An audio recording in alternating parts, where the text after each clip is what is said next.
সবচেয়ে সুখী মানুষটাকে, পৃথিবীর সবচেয়ে সুখী মানুষটাকে কাল কিয়ামতের মাঠে আল্লাহ পাক এক মুহূর্ত সময়ের জন্য জাহান্নামে ঢুকাই দিবে। কতটুকু সময়? এক মুহূর্ত। আল্লাহ পাক জানেন কতটুকু সময়। এরপর তাকে বের করে বলবেন, দুনিয়াতে সুখে ছিলা? সে বলবে, আল্লাহ সুখ কি জিনিস আমি জানি না, সুখ কাকে বলে আমি জানি না, সুখ কি আমি সেটা জানি না। আল্লাহ সুখ কাকে বলে আমি সেটা জানি না। আর এই পৃথিবীর সবচাইতে নির্যাতিত, নিপীড়িত এবং দুঃখ ক্লেশে ভরা মানুষটাকে আল্লাহ পাক এই এক মুহূর্তের জন্য জান্নাতে ঢুকিয়ে দেবে, দিয়ে বের করে নিয়ে আসবে। বলবেন যে দুনিয়াতে দুঃখে ছিলা, কষ্টে ছিলা? এই ব্যক্তি বলবে, আল্লাহ কষ্ট কি জিনিস আমি জানি না, কষ্ট কাকে বলে আমি কষ্টের সংজ্ঞাই জানি না। এই ব্যক্তির তাকদিরে কি হবে পরে? এই ব্যক্তি জান্নাতের আরাফ নামক জায়গায় দাঁড়িয়ে থাকবে, চেহারাটা ঘুরিয়ে দেওয়া হবে জাহান্নামীদের দিকে। সে বলবে যে আল্লাহ চেহারাটা খালি আমাকে জান্নাতের দিকে ঘুরায় দাও, আমি জান্নাতে যেতে চাচ্ছি না, খালি চেহারাটা ঘুরায় দাও, বাস এনাফ। আল্লাহ বলবেন আর কিছু চাবো না? তো না, আর কিছু চাবো না। ঠিক আছে, চেহারা ঘুরাই দিলাম। এবার চেহারা জান্নাতের দিকে ঘুরে আসে, জান্নাতের ঘ্রাণ, জান্নাতের নেয়ামতের স্নিগ্ধতা সব পাচ্ছে সে। এবার বলছে আল্লাহ শুধু দরজার কাছে নিয়ে যেয়ে রেখে দাও, ঢুকতে চাবো না। আল্লাহ বলবেন যে এইবার কথা দিয়ে কথা রাখবা? ঠিক আছে, জান্নাতের দরজার সামনে গিয়ে রেখে দাও। ও বেচারা দরজা ধরে দাঁড়ায় আছে, চিন্তা করবে, ও ভাববে, ওই সময় সে ভাববে, হাদিসে এত স্পেসিফিকলি আসছে, সে ভাববে যে আর কিভাবে আল্লাহকে বলবো, আল্লাহ তো এতদূর পর্যন্ত নিয়ে আসলেন। এরপর বলবে যে জাস্ট একটু উকি দিব, আল্লাহ খালি একটু উকি দিতে, ঢোকানোর দরকার নেই, খালি উকি দিব। আল্লাহ পাক বলবেন, দেখো আদম সন্তান তোমরা কিন্তু কথা খুব কম রাখো, আদম সন্তান তোমরা কথা দিয়ে কথা রাখতে পারো। ওই যে আদম আলাইহিস সালামকে বলা হয়েছিল না, ওয়ালা তাকরাবা হাযিহি শাজারা, তোমরা গাছের কাছে যেও না, তাও তারা গাছের কাছে চলে গেলেন। তোমরা কথা দিয়ে কথা রাখো না। এবার উকি দিয়ে সে বলবে, আল্লাহ এতদূর যখন নিয়ে আসছো, আল্লাহ আমাকে আর এখান থেকে দূরে ঠেলে দিও না, আমাকে ঢুকাই দাও আল্লাহ জান্নাতে। আল্লাহ পাক তাকে জান্নাতে ঢুকাই দিবেন এবং এই দুনিয়ার চাইতে 10 গুণ বড় জান্নাত তাকে দিবেন ইনশাআল্লাহ। তাহলে আমরা বুঝতে পারলাম যে দুনিয়ার বাস্তবতা কি আর আসল প্রকৃত সাফল্য কাকে বলে। আরেকটা কথা বলে, এক ব্যক্তিকে জাহান্নামের শাস্তি দেওয়া হবে বছরের পর বছর, অনেক বছর, অনেক বছর। কত বছর আল্লাহ ভালো জানেন, কারণ জাহান্নামের উপর থেকে ছেড়ে দেওয়ার পরে জাহান্নামের তলায় গিয়ে পৌঁছাতেই মানে কত হাজার হাজার বছর পার হয়ে যাবে মানুষ জানে না। এত গভীর জাহান্নাম, এত গভীর।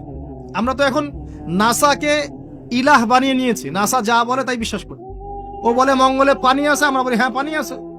ও বলে চাঁদে এই আছে, আমরা বলি হ্যাঁ সেই আছে। নাসা যদি এখন বলে জাহান্নাম নামে একটা জায়গা আছে, কালকে দেখবেন সব মানুষ বিশ্বাস করছে হ্যাঁ জাহান্নাম নামে একটা জায়গা আছে। এটা হলো যে সায়েন্সকে আমরা এখন উপাস্য বানাচ্ছি, এটা একটা শিরক, এটা আধুনিক শিরক। আধুনিক আরো শিরক আছে, আল্লাহর হালালকে হারাম করা, আল্লাহর হারামকে হালাল করে নেওয়া। ওইদিকে আমি যাচ্ছি না। এখন পড়তে পড়তে পড়তে একটা জায়গা তাকে দাঁড় করিয়ে দেওয়া হবে, আযাব দেওয়া হবে, আযাব দেওয়া হবে, আযাব দেওয়া হবে। এক পর্যায়ে সে চিৎকার করতে থাকবে, ইয়া মান্নান ইয়া হান্নান, ইয়া মান্নান ইয়া হান্নান। এভাবে চিৎকার করতে করতে, এগুলো আল্লাহ পাকের নাম। এগুলো কি? আল্লাহ পাকের নাম। আল্লাহ পাক বলবেন, দেখো জাহান্নামের অতল গভীরে কোন আমার বান্দা আমাকে ডাকছে, কি হাজত তার, নিয়ে আসো। ওকে জিজ্ঞাসা করা হবে কি প্রয়োজন। সে শাস্তির অভিযোগ করবে, শাস্তির অভিযোগ করে তাকে বলবে যে আমার এই শাস্তি আমি সহ্য করতে পারছি না, আল্লাহ আমাকে এইটা দাও, সেইটা দাও আমাকে, আমি যেখানে থাকি সে থাকার জায়গাটা ভালো না, আমি যেখানে বসি বসার জায়গা ভালো না, এরকম অনেক কথা বলতে থাকবে। আল্লাহ পাক তখন তার গুনাহগুলোকে স্মরণ করাবেন, মানে তার এই অবস্থা কেন হলো এটা স্মরণ করাবেন। এবার সে ব্যক্তি পিছনে ফিরে, তাকে আবার পাঠিয়ে দেওয়া হবে, যাও পিছনে ফিরে যাও। তো যেতে যেতে সে তাকাবে পিছনে ফিরে, বারবার তাকাবে আর বলবে, আল্লাহ তোমার রহমতে আমাকে একবার সেখান থেকে তুমি বের করে নিয়ে আসছো, আল্লাহ দ্বিতীয়বার আমাকে সেখানে পাঠাও, আমি তোমার রহমতের আশা রাখি যে তুমি আমাকে মাফ করে দিবা। আল্লাহ পাক বলবেন, আমার রহমতের ওসিলায় সে আমার কাছে চেয়েছে, যাও আমি তাকে মাফ করে দিলাম। এই জাহান্নাম থেকে বের করেও আল্লাহ পাক অনেক মানুষকে কি করবেন, জান্নাতে দিবেন ইনশাআল্লাহ। একজন ব্যক্তির কথা আসছে, 99টা খুন করেছে, তওবা করার সুযোগ আছে কিনা খুঁজতে গিয়েছে। এক আবেদ যে ইবাদত করে, আলেম না আবেদ, সে বলেছে কোনো মাফ নাই, ওকেও হত্যা করে 100 পূর্ণ করেছে। পরে অন্য এক আলেমের কাছে গিয়ে তওবা করেছে, আল্লাহ পাক তার জান কবজের সময় ফেরেশতাদের দূরত্বকে পরিমাপ করে এই ওসিলায় আল্লাহ রাব্বুল আলামিন তাকে মাফ করে দিলেন। আরেক ব্যক্তিকে মাফ করেছেন আল্লাহ রাব্বুল আলামিন, যে তার সন্তানদেরকে বলেছিল আমি মারা গেলে আমার লাশটাকে পুড়িয়ে ফেলবা, অর্ধেক ছাই বাতাসে ভাসিয়ে দিবা, অর্ধেক ছাই সাগরে ভাসিয়ে দিবা, বাতাসে উড়িয়ে দিবা, সাগরে ভাসিয়ে দিবা। আল্লাহ পাক ছাই জড়ো করেছেন, করে বলেছেন কেন করেছো এই কাজ? সে বলবে মিন খাশিয়াতিকা ইয়া রাব্বি, হে আল্লাহ তোমার ভয়ে এই কাজ করেছিলাম, আর তুমি খুব ভালো করে জানো হে আল্লাহ আমি তোমার ভয়ে করেছি না অন্য কোনো কারণে করেছি। আল্লাহ পাক তাকে বলবেন যাও আমি তোমাকে মাফ করে দিলাম। এক নারীর কথা আসছে, ব্যভিচারী মহিলা, জিনা করে, পতিতা মহিলা, একটা কুকুরকে পানি পান করিয়েছে, আল্লাহ তাকে মাফ করে দিয়েছে। আর একজন লোকের কথা আসছে যে তার বন্ধুকে এতটুকু বলেছিল, একজন ব্যক্তি তার বন্ধুকে এতটুকু বলেছিল যে আল্লাহ তোকে কোনোদিন মাফ করবে না, আল্লাহ তোকে কোনোদিন মাফ করবে না। এরকম কথা কিন্তু আমরা অনেকে বলে ফেলি। আল্লাহ পাক মৌতের পরে এই দুই ব্যক্তিকেই ডাকবেন, কিয়ামতের মাঠে ডাকবেন, এটা বারজাকে হয়েছে। বলবেন আমার রহমত নিয়ে কথা বলার ইখতিয়ার তোমাকে কে দিয়েছে? আমি কাকে মাফ করব কাকে করব না এই কথা বলার ইখতিয়ার তোমাকে কে দিয়েছে? আজকে আমি তাকে মাফ করে দিলাম, তোমাকে জাহান্নামে দিয়ে দিলাম, চাপ চলে যাও। অতএব আল্লাহ রাব্বুল আলামিনের এই বিশাল রহমত আমরা পাবো, আশাবাদী ইনশাআল্লাহ। এই কারণে আমাদের প্রথম যে বিষয়টা ফোকাস করতে হবে, আল্লাহ রহমত পেতে হলে আমাদের অবশ্যই বস্তুবাদিতা ত্যাগ করতে হবে। আল্লাহ পাক দুনিয়া পছন্দ করেন না, দুনিয়ার মোহে যারা ডুবে থাকে আল্লাহ এদেরকে পছন্দ করেন। আর দুনিয়া সিজনুল লিল মুমিন, দুনিয়া মুমিনদের জন্য কারাগার। কারাগার মানে যেখানে আমি স্বতন্ত্র স্বাধীন নই। এখানে প্রশাসন অনেক ভাই বোন আছেন, তারা জানেন কারাগার কি জিনিস, আর যারা দুই একবার যাওয়া আসা করেছে ওরা জানে কি জিনিস। এখানে আপনার কোনো ব্যক্তি স্বাধীনতা নাই। আপনি আপনার ইস্তেঞ্জা করবেন, শিশি যেতে পারবেন না, আপনি পারমিশন নিতে হবে, তারা নিয়ে যাবে তারপরে যেতে পারবেন, তাও হ্যান্ডকাপ পরিয়ে। দুনিয়া সিজনুল লিল মুমিন, দুনিয়া মুমিনদের কারাগার। এখানে আপনি খেতে পারবেন না, খাবার আসবে তারপর খাবেন, ঘুমাতে পারবেন না, যখন ঘুমানোর আদেশ দিবে তখন ঘুমাতে পারবেন, তাও কতক্ষণ ঘুমাবেন তাও ফিক্স করা। মানে কারাগার মানে কি? যেখানে আপনার ব্যক্তির স্বাধীনতা চলে না, যেখানে আমি চলবো একটা সিস্টেমের আওতায়। এখন নবীজি বলছেন দুনিয়াটাই হচ্ছে কারাগার। তাহলে এই দুনিয়ায় কেমন করে আমি প্রবৃত্তির দাসত্ব করতে পারি?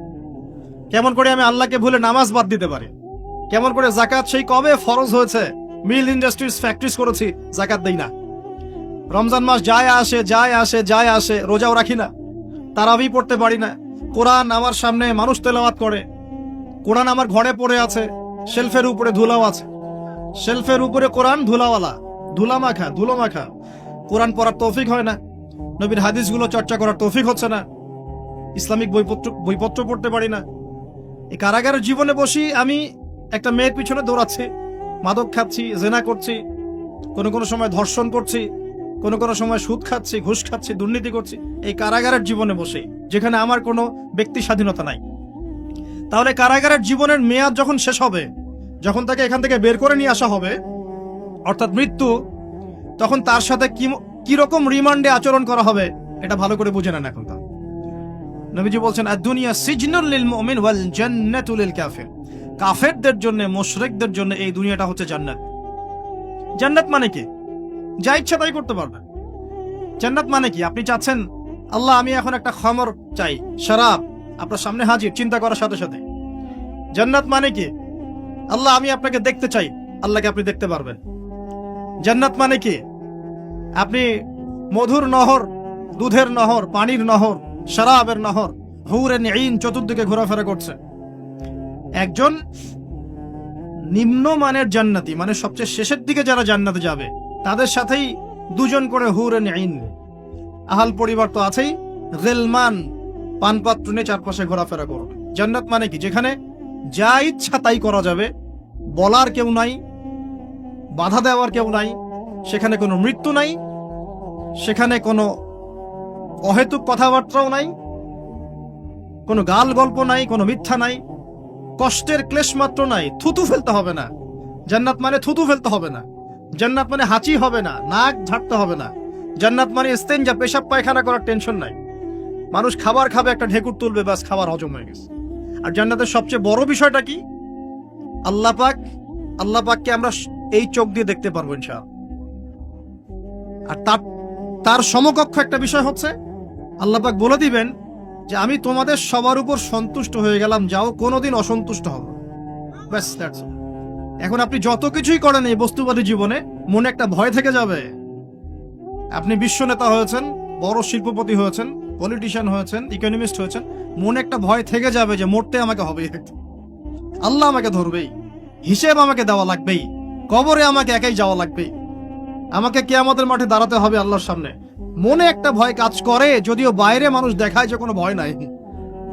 মানুষ বাইরে অভিনয় করে, মানুষ সমাজের মানুষের সাথে বাইরে একটা অভিনয় করে। কোন কোন ক্ষেত্রে আমরা নিজেরাই নিজেদের সাথে অভিনয় করি। কথা সাহিত্যিক হুমায়ুন আহমেদের নাম শুনেছিলেন? শুনেছেন? ইন্তেকাল করেছেন।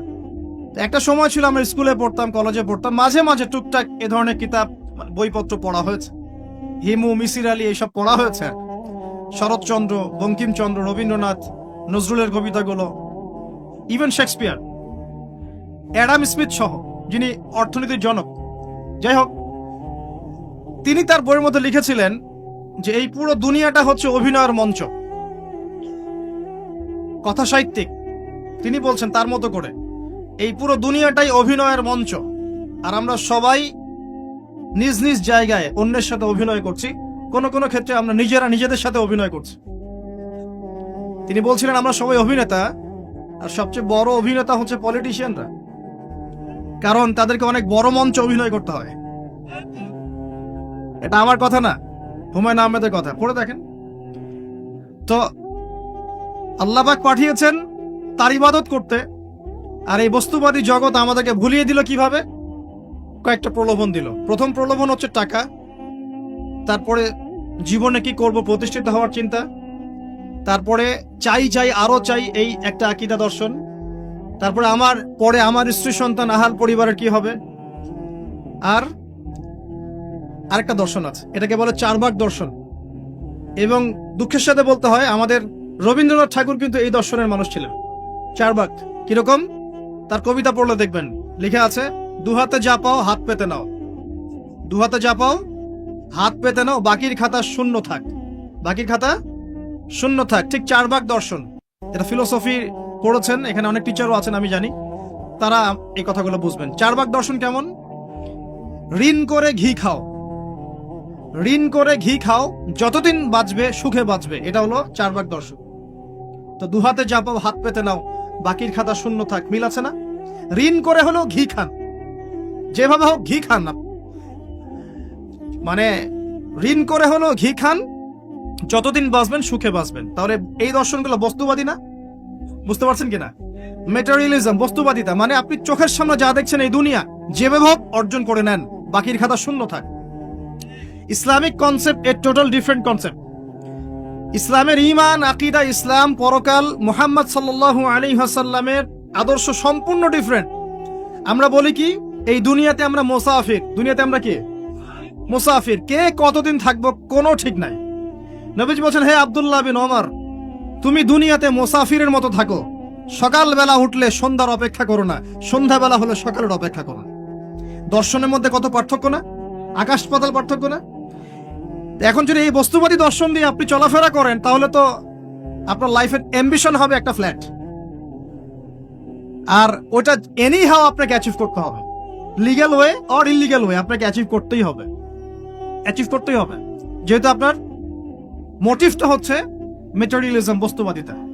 আর নবী সাল্লাল্লাহু আলাইহি ওয়াসাল্লাম কি বলছেন? সকালে ঘুম থেকে উঠলে সন্ধ্যার অপেক্ষা করো না, সন্ধ্যা বেলায় থাকলে সকালের অপেক্ষা করো না।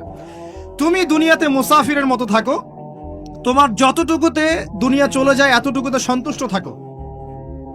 নবীজি আরো বলছেন, তুমি কখনো উপরের দিকে চোখ দিয়ে হেঁটো না, রাস্তায় যখন হাঁটবে উপরের দিকে দেখো না, যারা তোমাদের উপরে আছে ওদের দিকে দেখো না, বরং তুমি দেখো যে তোমার নিচে কারা আছে। আবার বলছি, নবীজি বলছেন, তোমরা হাঁটবে যখন রাস্তায় চলাফেরা করবে, তোমাদের উপরের দিকে দেখবে না যে তোমাদের উপরে কারা আছে, অলওয়েজ দেখবা তোমাদের নিচে কারা আছে, তোমাদের চেয়ে খারাপ কারা আছে। এক ভাইকে আপনি দেখবেন আপনি সুস্থ, তার হাত নাই। আরেক ভাইকে দেখবেন আপনি সুস্থ, তার চোখ নাই। এক ভাইয়ের পা প্যারালাইজড হয়ে গেছে, এক ভাইয়ের বডি প্যারালাইজড, একজন হার্টের রোগী, একজন ডায়াবেটিসের রোগী, আপনি সুস্থ আছেন, অথচ ওই ওই ব্যক্তির অনেক টাকা পয়সা আছে, আপনার নাই। এখানে কে ধনী বলেন দেখি, আপনি না সে? আপনার সুস্থতা আছে। আরেক ভাইয়ের অনেক বড় বড় ফ্ল্যাটস, কিন্তু আপনার এতটুকু নাই, ছোট্ট একটা বাসা। আপনার কষ্ট লাগে, আমারও যদি এমন হতো। ওই বাসায় গিয়ে দেখলেন যে ইন্টারনালি সে ব্যক্তি সুখে নাই, তার পরিবারে অশান্তি, তার পরিবারে হৃদ্যতা ভালোবাসার বন্ধন নাই। আপনার পরিবারে আছে। একটা রিক্সাওয়ালা সারাদিন রিক্সা চালিয়ে 500-1000 টাকা আর্ন করে বাসায় চলে গেল, গিয়ে মাশাআল্লাহ আলু ভর্তা, ডিম ভাজা, ডাল দিয়ে ভাত খাচ্ছে, সুখে আছে, দিব্যি বউয়ের সাথে গল্প করছে, চাঁদ দেখছে। আর সেই তো কবে আপনি ওয়াইফ কিনে চাঁদ দেখেছেন ঠিক নাই। আপনি টাকা অর্জন করার নেশায় বছরের পর বছর স্ত্রী থেকে দূরে আছে, দেখারই সৌভাগ্য হয় না। আসলে সুখ কাকে বলে? সুখটা কি জিনিস? ঢাকাবাসীকে সুখ বোঝানো দরকার। সুখটা কি জিনিস? সুখটা হচ্ছে ইন্টারনাল পিস। যখন আপনি বা আমি নিজেকেও বলছি, যখন আমরা আল্লাহকে পাবো, আল্লাহ পাকের ইবাদতের মধ্য দিয়ে, রাসূলের সুন্নতের মধ্য দিয়ে অল্পে তুষ্ট থাকতে পারবো, যা আছে এতে শুকরিয়া আদায় করব, আপনার চেয়ে সুখী মানুষ দুনিয়াতে কেউ নাই দুনিয়াতে। কিন্তু বস্তুবাদিতা আপনাকে এই আকীদা আদর্শ থেকে সম্পূর্ণ ডিমোটিভেট করে দিই। চাই আরো চাই। ওই যে দু হাতে যা পাও হাত পেতে নাও, বাকির খাতা শূন্য থাক। আর আমাদের দর্শন, দু হাতে যা পাও হাত পেতে নাও না, বরং দুনিয়াতে যতটুকু পাও এতটুকুতে সন্তুষ্ট থাকো, বাকির খাতা শূন্য থাক না, বাকির খাতা পূর্ণ হোক। মানে পরকালটা বাকির খাতা না, পরকালের বাকির খাতাটা পূর্ণ হোক। প্রয়োজনে দুনিয়ার সব চলে যায় যাক, প্রয়োজনে দুনিয়ার সব যদি চলেও যায় যাক, তারপরে বাকির খাতা কি হোক? পূর্ণ হোক। এটাই আল্লাহ রাব্বুল আলামিন সূরা আ'লার মধ্যে বলছেন, বাল তুসিরুনাল হায়াতাদ দুনিয়া, তোমরা এই দুনিয়ার জীবনটাকেই প্রাধান্য দিয়ে থাকো। ওয়াল আখিরাতু খায়রুন ওয়া আবকা, কিন্তু আখিরাত হচ্ছে সবচেয়ে উত্তম এবং চিরস্থায়ী। তো প্রিয় ভাই এবং বোনেরা যারা আলোচনা শুনছেন, আজকে আমাদের প্রথম সবক হওয়া উচিত দুনিয়ার নেশায় আমরা না পড়ি। আল্লাহ পাক আমাদেরকে তৌফিক দান। এর মানে এই না আমরা দুনিয়ার প্রোগ্রেসে যাব না, অবশ্যই যাব, আমরা অবশ্যই যাব। পুরো নেশন জাতিগতভাবেই আমাদেরকে এই ওয়ার্ল্ডের সমকক্ষ তো হতে হবে, হবে কি না? আমরা কি ওয়ার্ল্ডের সমকক্ষ হতে পেরেছি? আপনাদের কি মনে হয় যে মিলস, ইন্ডাস্ট্রিজ, ফ্যাক্টরিজ, সেতু, ফ্লাইওভার এইগুলো করলেই মনে হয় যে ওয়ার্ল্ডের সমকক্ষ হওয়া যায়? প্রত্যেক জনগণ ভিতর থেকে সুখী কিনা, তাদের অন্ন, বস্ত্র, চিকিৎসা, শিক্ষা, বাসস্থান, এই যে মৌলিক চাহিদা, বেকারত্ব ঘোচানো, 3 বেলা খেয়ে পরে বাঁচা, জীবনের অধিকার, সিকিউরিটি, এই জিনিসগুলো আমাদের নিশ্চিত হচ্ছে কিনা, এটা হচ্ছে আপনার উন্নতির মানদণ্ড। উন্নতির মানদণ্ড কি? আমরা এখন যেখানে আছি না, 1776 সালে অ্যাডাম স্মিথ তার চেয়ে আগের জায়গায় ছিলেন। 1776 সালে অ্যাডাম স্মিথ একটা বই লিখেছেন, তার নাম হচ্ছে যে দ্য ওয়েলথ অফ নেশন, এই কিভাবে একটা রাষ্ট্রের ওয়েলথ ফাংশন করে। ওই 1776 সালে তিনি যে চিন্তাগুলো করেছেন, এখন পর্যন্ত আমরা সেই চিন্তা বাস্তবায়ন করতে পারি নাই। 1776 সালের চিন্তা, কিন্তু ওই চিন্তা বাস্তবায়ন করেছে পশ্চিমা সভ্যতা। যেটা আপনি দেখছেন দাঁড়িয়ে আছে, এই একটা বইয়ের উপর দাঁড়িয়ে আছে। যেমন একটা এক্সাম্পল দিই, আলোচনাটা কঠিন হয়ে যাবে, অন্যদিকে যাব।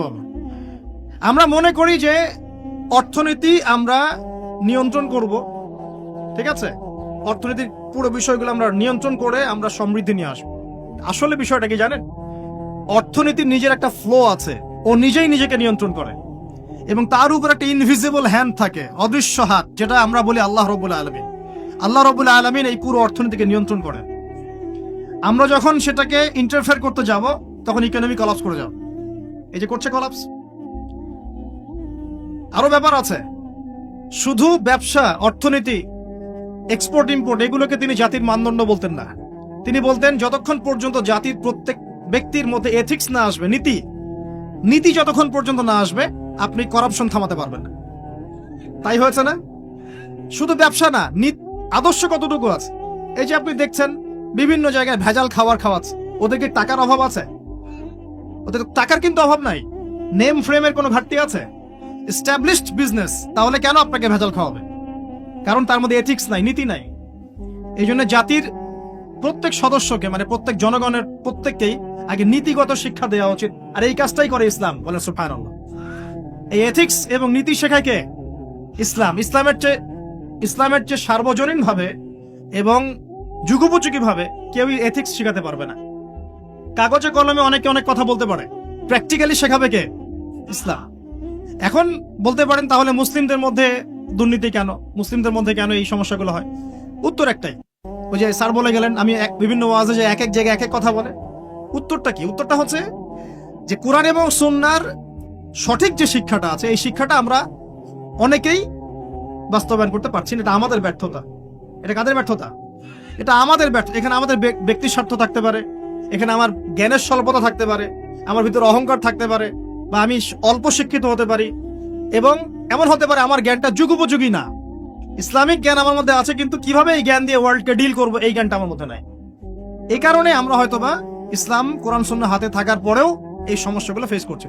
প্রথম সমস্যা হচ্ছে বস্তুবাদিতা। আল্লাহ পাক আমরা সবাইকে যারা আলোচনা শুনছি দুনিয়ার প্রেমিক হওয়া থেকে বাঁচাক বলি আমি। দুনিয়ার প্রেমিক না, প্রেমিক হবো কার? আল্লাহর আখিরাতে। কতটুকু দাম আছে দুনিয়ার? আল্লাহ পাক বলছেন একটা মাছির পাখার সমানও না। একটা মাছির পাখার কি দাম আছে আপনার কাছে? আল্লাহ পাক বলছেন পুরো দুনিয়ার দাম আমার কাছে যদি একটা মাছির পাখার সমান হতো তাহলে এই দুনিয়াতে কোনো কাফের মুশরিক পানি পান করতে পারতো না। তার মানে এই দুনিয়াতে যা করো করো, আমার তো কোনো দামই নাই দুনিয়া। কালকেই তো আমি দুনিয়া ধ্বংস করব। আর ওই যে দুই জাতির কথা বললাম, জিন এবং মানব জাতি, আপনারা সূরা আর রহমান পড়বেন। রহমান নামটা অনেক ব্যাপক, দয়াময়ের নাম, তার মানে আল্লাহ পাক মার্সিফুল, মোস্ট মার্সিফুল। কিন্তু এই সূরা আর রহমানেই একটা ভয়ঙ্কর আয়াত আছে, কি? সানাফরুগু লাকুম আইয়ুহাস সাকলান। হে মানুষ এবং জিন, হে মানুষ এবং জিন, শীঘ্রই আমি তোমাদের দুইটা জাতিকে ডিল করার জন্য ফারেগ হচ্ছি, অপেক্ষা করতে থাক। মানে আল্লাহ পাক কুল্লা ইয়াউমিন হুয়া ফি শাআন, মানে আল্লাহ পাক কি করেন? সব সময় তার কাজে ব্যস্ত আছেন। মহাবিশ্বের তো গ্রহ নক্ষত্র গ্যালাক্সির অভাব নাই, মাখলুকের কোনো অভাব নাই। আল্লাহ পাক প্রত্যেকটা মুহূর্তেই তার কাজে ব্যস্ত আছেন, তার কাজে শানে ব্যস্ত আছেন। কিন্তু এই ব্যস্ততা থেকে ফারেগ হবেন কাদের জন্য? মানুষ আর জিনের জন্য। সুবহানাল্লাহ, মানুষ আর জিনের জন্য। আল্লাহ পাক বলেন সানাফরুগু লাকুম আইয়ুহাস সাকলান। দাঁড়াও, দুনিয়ার মধ্যে এই সব করে বেড়াচ্ছ, তোমাদের দুই জাতির জন্য আমি অচিরেই ফারেগ হব ইনশাআল্লাহ। ওইটাই হলো কিয়ামতের দিন। যদি ওই দিনটা আমরা মাথায় রেখে চলি ইনশাআল্লাহ আমরা কেউ বস্তুবাদী হব না ইনশাআল্লাহ। আল্লাহ পাক আমাদের সবাইকে দুনিয়া মুসাফিরের মতো থাকার তৌফিক দান করুন। আমরা উন্নতি করব, অবশ্যই অগ্রগতি করব, আমরা সবকিছুই করব, কিন্তু দুনিয়ার পূজায় ডুবে যাব না। এটা একটা বড় চ্যালেঞ্জ। মানে মধ্যমপন্থী থাকতে হবে, না একদম গোলালু মার্কা আর না চরমপন্থী, মাঝামাঝি থাকার চেষ্টা করতে হবে। আল্লাহ তৌফিক দান করুন। ঢাকাবাসীর জন্য এর চেয়ে বড় কোনো নসিহত হতে পারে না। ঢাকা থেকে, ঢাকার মতো যত মানে সিটিজ, মেগা সিটিজ আছে সারা ওয়ার্ল্ডে, তাদের জন্য এটাই প্রথম নসিহত, বস্তুবাদিতা ত্যাগ করতে হবে। বস্তুবাদিতা। আল্লাহ পাক আমাদের সবাইকে বাকির খাতা পূর্ণ করার তৌফিক দান করুন। এখন একটা লক্ষ্য পেলাম কি জন্য দুনিয়া এসেছি? আল্লাহর ইবাদত করার জন্য। এখন অনেকে ভুল বুঝে প্রশ্ন করতে পারে, তাদের জ্ঞানের স্বল্পতা। আমি ওদেরকে দোষারোপ করব না, কারণ আমাদের শিক্ষার সমস্যা আছে।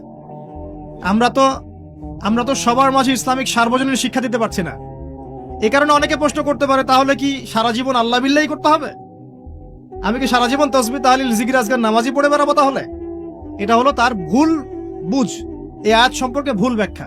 সঠিক ব্যাখ্যাটা কি? সঠিক ব্যাখ্যা হচ্ছে সূরা হাশরের 7 নম্বর আয়াত। কত নম্বর? সূরা হাশর 7 নম্বর আয়াত। আল্লাহ পাক বলছেন ওয়ামা আতাকুমুর রাসূলু ফাখুযুহু। রাসূলুল্লাহ সাল্লাল্লাহু আলাইহি ওয়াসাল্লাম তোমাদেরকে যা যা দিয়েছেন সব নিয়ে নাও। ওয়ামা নাহাকুম আনহু ফান্তাহু। রাসূল যা থেকে বিরত থাকতে বলেছেন সমস্ত বিষয় থেকে দূরে থাক। এখন এই আয়াতটাকে সামনে রেখে কোরআন সুন্নাহকে যদি আমরা ঘাঁটি, আমরা দেখব রাসূলুল্লাহ সাল্লাল্লাহু আলাইহি ওয়াসাল্লাম পেশাব পায়খানা ইস্তেনজা করা থেকে শুরু করে রাষ্ট্র চালানো পর্যন্ত প্রতিটা কাজের হেদায়েত দিয়ে গেছেন। আলহামদুলিল্লাহ। এটা কেউ মানি বা না মানি দিয়ে গেছেন, এটা বিশ্বাস করতে হবে। আমল করতে পারি বা না পারি, নবী দিয়ে গেছেন, বিশ্বাস করতে হবে। দলিল চাচ্ছেন, আপনি সহিহ বুখারী খোলেন, মুসলিম খোলেন, তিরমিজি, নাসাই, আবু দাউদ এগুলো খোলেন, দেখবেন আপনি ইস্তেনজা করবেন কিভাবে, বসবেন কিভাবে, ঢোকার সময় কোন পা দিয়ে ঢুকবেন, বের হওয়ার সময় কোন পা দিয়ে বের হবেন, ইস্তেনজা করার সময় কথা বলতে পারবেন কিনা, কতটুকু বলতে পারবেন, গোসল কেমন করে করবেন, ওযু কিভাবে করবেন, আপনি আগে কি পা থেকে শুরু করবেন নাকি হাত থেকে শুরু করবেন? কিভাবে নামাজ পড়বেন? আগে গিয়ে গিয়ে সেজদা করবেন নাকি একামত হবে, আজান হবে, আল্লাহু আকবার তাকবীর দিবেন? কিভাবে নামাজ শেষে বের হয়ে আপনি ব্যবসায় চলে যাবেন? কিভাবে আপনি ব্যবসা করবেন? কিভাবে চাকরি বাকরি করবেন? সমাজের মানুষের সাথে মেলামেশা করবেন? মানুষকে দিনের দাওয়াত দিবেন? ইভেন কিভাবে আপনাকে যদি আল্লাহ ক্ষমতা দেন, আপনি কিভাবে সোসাইটি মেনটেন করবেন, সমাজ এবং রাষ্ট্র মেনটেন করবেন? প্রতিটা হেদায়েত খুঁটিনাটি কোরআন এবং সুন্নাহ দিয়েছে আমাদেরকে। এই বিশ্বাস আগে রাখতে হবে। এই বিশ্বাস না রাখলে কেউ মুসলিম হতে পারবে না। I am very sorry to say, এই বিশ্বাস না করলে কেউ মুসলিম হতে পারবে না। আগে বিশ্বাস, তারপরে কাজ করতে পারেন কিনা সেটা পরের ইস্যু। এবং আমি বলে দিচ্ছি, এই যুগে আপনি 100% পারবেন না। সিম্পল, এই যুগে আপনি 100% পারবেন না, এটা স্বাভাবিক। কারণ এই পুরো বিশ্বটা তো ইসলামাইজড না। পুরো বিশ্ব কি ইসলামাইজড? বরং পুরো বিশ্বটা কুফরের উপর আছে। কিসের উপর আছে? পুরো ওয়ার্ল্ডটাই কুফরের উপর আছে, পুরো ওয়ার্ল্ডটাই। একটা এক্সাম্পল দিয়ে আমি প্রমাণ করতে পারি, একটা এক্সাম্পল খালি। আল্লাহ পাক বলছে সূরা মুলক, রাতের বেলা পড়তে হয় না সূরা মুলক? রাতের বেলা সূরা মুলক পড়তে হয়। যে পড়বে তার কবরের আযাব হবে না ইনশাআল্লাহ। কবরের আযাব থেকে আল্লাহ পাক তাকে বাঁচাবেন ইনশাআল্লাহ। সূরা মুলক তেলাওয়াত করতে হবে রাতের বেলা। এই সূরার প্রথম আয়াতে আল্লাহ বলেছেন তাবারাকাল্লাযী, বরকতময় সেই আল্লাহ, বিয়াদিহিল মুলক, যার হাতে পুরো মহাবিশ্বের ক্ষমতা। কার ক্ষমতা? তাবারাকাল্লাযী বিয়াদিহিল মুলক, বরকতময় সেই আল্লাহ যার হাতে পুরো মহাবিশ্বের ক্ষমতা, সার্বভৌমত্ব। ক্ষমতার বাংলা কি বলতে পারি আমরা? এটাকে ইংরেজিতে আপনারা কি বলেন? আপনারা বলেন সভরেন্টি। কি বলেন? সভরেন্টি বিলংস টু আল্লাহ। এখানে সভরেন্টি বিলংস টু কে? আল্লাহ। কিন্তু এই পুরো বিশ্বের সার্বভৌমত্বের মালিক কি এখন আল্লাহ বাকি আছে? মানুষ নিজের হাতে নিয়ে নিয়েছে। কথা বুঝতে পারছেন না? পুরো বিশ্বে আল্লাহর সার্বভৌমত্ব চলে এখন, মানুষের সার্বভৌমত্ব চলে এখন। তো পুরো ওয়ার্ল্ডটাই কুফরের উপর আছে না? বিশ্বটাই কুফরের। এখন বাদ দেন, এই ওয়ার্ল্ডে আপনি 100% ইসলাম ডিল করতে পারবেন না, সিম্পল। কিন্তু আগে বিশ্বাস করেন যে একদম টয়লেট থেকে শুরু করে আসমান পর্যন্ত সবকিছুই হেদায়েত কোথায় আছে, কোরআন শুনে আছে কি নাই? এখন মানতে পারি না, সেটা আলাদা ইস্যু। কেউ বিশ্বাস করেছে, মানতে পারে না, আল্লাহ তাকে মাফ করে দিবে ইনশাআল্লাহ। বিশ্বাস করেছি, মানতে পারিনি, আল্লাহ মানে বিশ্বাস করেছি, আমল করতে পারি নাই, হে আল্লাহ আমল করতে গিয়েছি, প্রতিবন্ধকতা পেয়েছি, সমাজ এমন ছিল না, বিশ্ব এমন ছিল না, আমি পারি নাই, আল্লাহ মাফ করে দাও। ইনশাআল্লাহ আল্লাহ মাফ করে দিবে ইনশাআল্লাহ। কারণ আল্লাহ পাক বলেছেন, কারো আমল নামায় যদি শিরকের পাপ না থাকে, যে কোনো গুনাহ আল্লাহ যাকে ইচ্ছা মাফ করে দেবে ইনশাআল্লাহ। আমল নামায় খালি শিরকের পাপ রাখা যাবে না, যে কোনো গুনাহ আল্লাহ যাকে ইচ্ছা মাফ করতে পারেন। বুঝাচ্ছি, মনে করেন একজন জেনা করেছেন, আল্লাহ মাফ করুক। ওই জেনাকার ব্যক্তি যদি বিনা তওবাতেও মারা যায়, তওবা করে নাই, বিনা তওবাতেও মারা যায়, কাল কিয়ামতের মাঠে আল্লাহ পাক তাকেও মাফ করতে পারেন। আল্লাহু আকবার। কিন্তু একজন ব্যক্তি শিরক করেছে, তওবা না করে মারা গেছে, আল্লাহ তাকে মাফ করবে।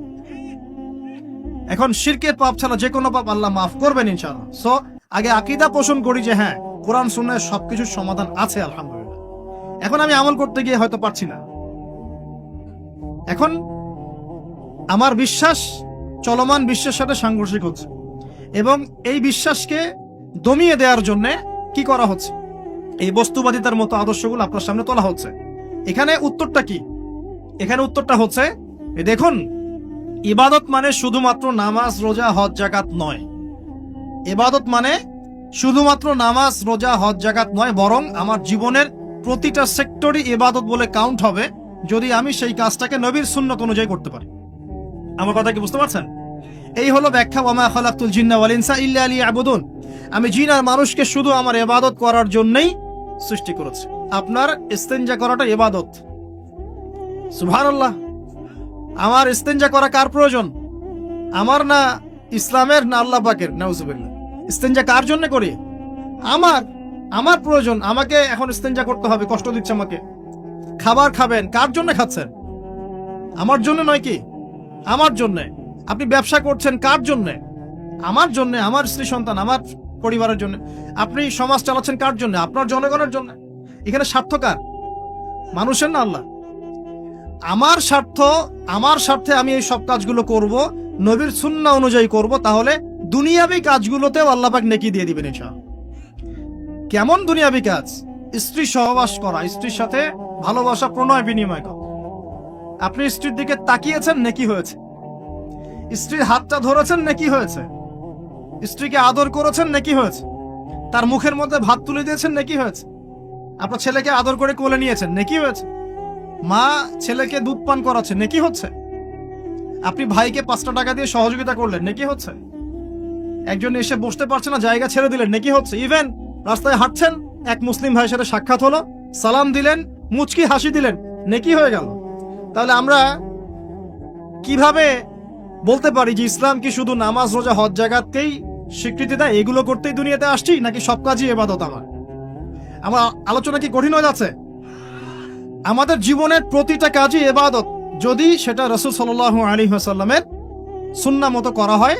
3টা জিনিস খেয়াল রাখতে হবে। কয়টা জিনিস ভাই? এক, সেই ইবাদত হতে হবে আল্লাহর সন্তুষ্টির জন্য। এই যে আমি স্ত্রীর মুখে ভাত তুলে দিচ্ছি, তার কাছ থেকে কিছু পাওয়ার আশায় নয়, আমি দিচ্ছি আল্লাহর সন্তুষ্টির জন্য।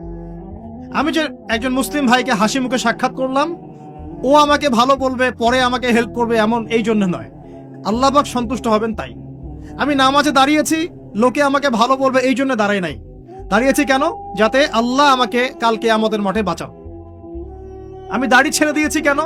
মানুষ আমাকে হুজুর বলবে তাই, এই জন্য নয়, বরং আল্লাহর রাসূলের সুন্নাত জীবিত করেছি, ইনশাআল্লাহ আমি 50 জন শহীদ সাহাবীর নেকি পাবো ইনশাআল্লাহ। কেন আমি টাকনুর নিচে কাপড় পরছি না? কারণ কি মানুষ আমাকে বলবে নতুন ফ্যাশন?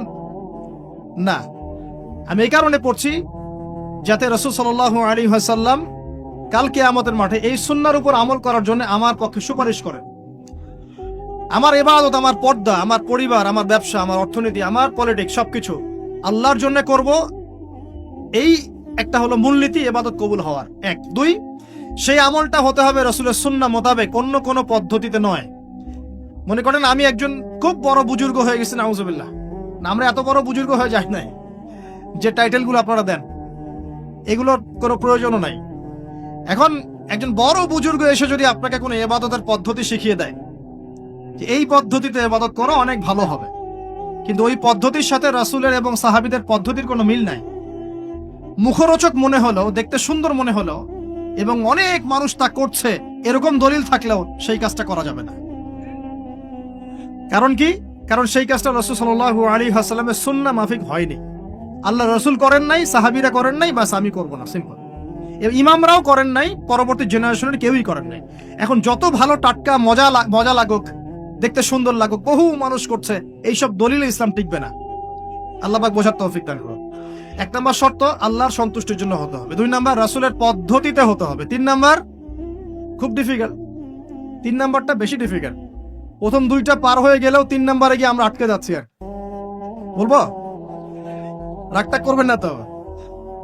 3 নম্বর হচ্ছে রিজিক হালাল হতে হবে। রিজিক হালাল হতে হবে। পশ্চিমের আদলে গড়া এই পুরো বিশ্বের বেশিরভাগ মানুষের রিজিক এখন হারাম। কেন হারাম? কারণ কোনো না কোনো ভাবে আমরা সুদের সাথে সম্পৃক্ত হয়ে যাচ্ছি, কোনো না কোনো ভাবে।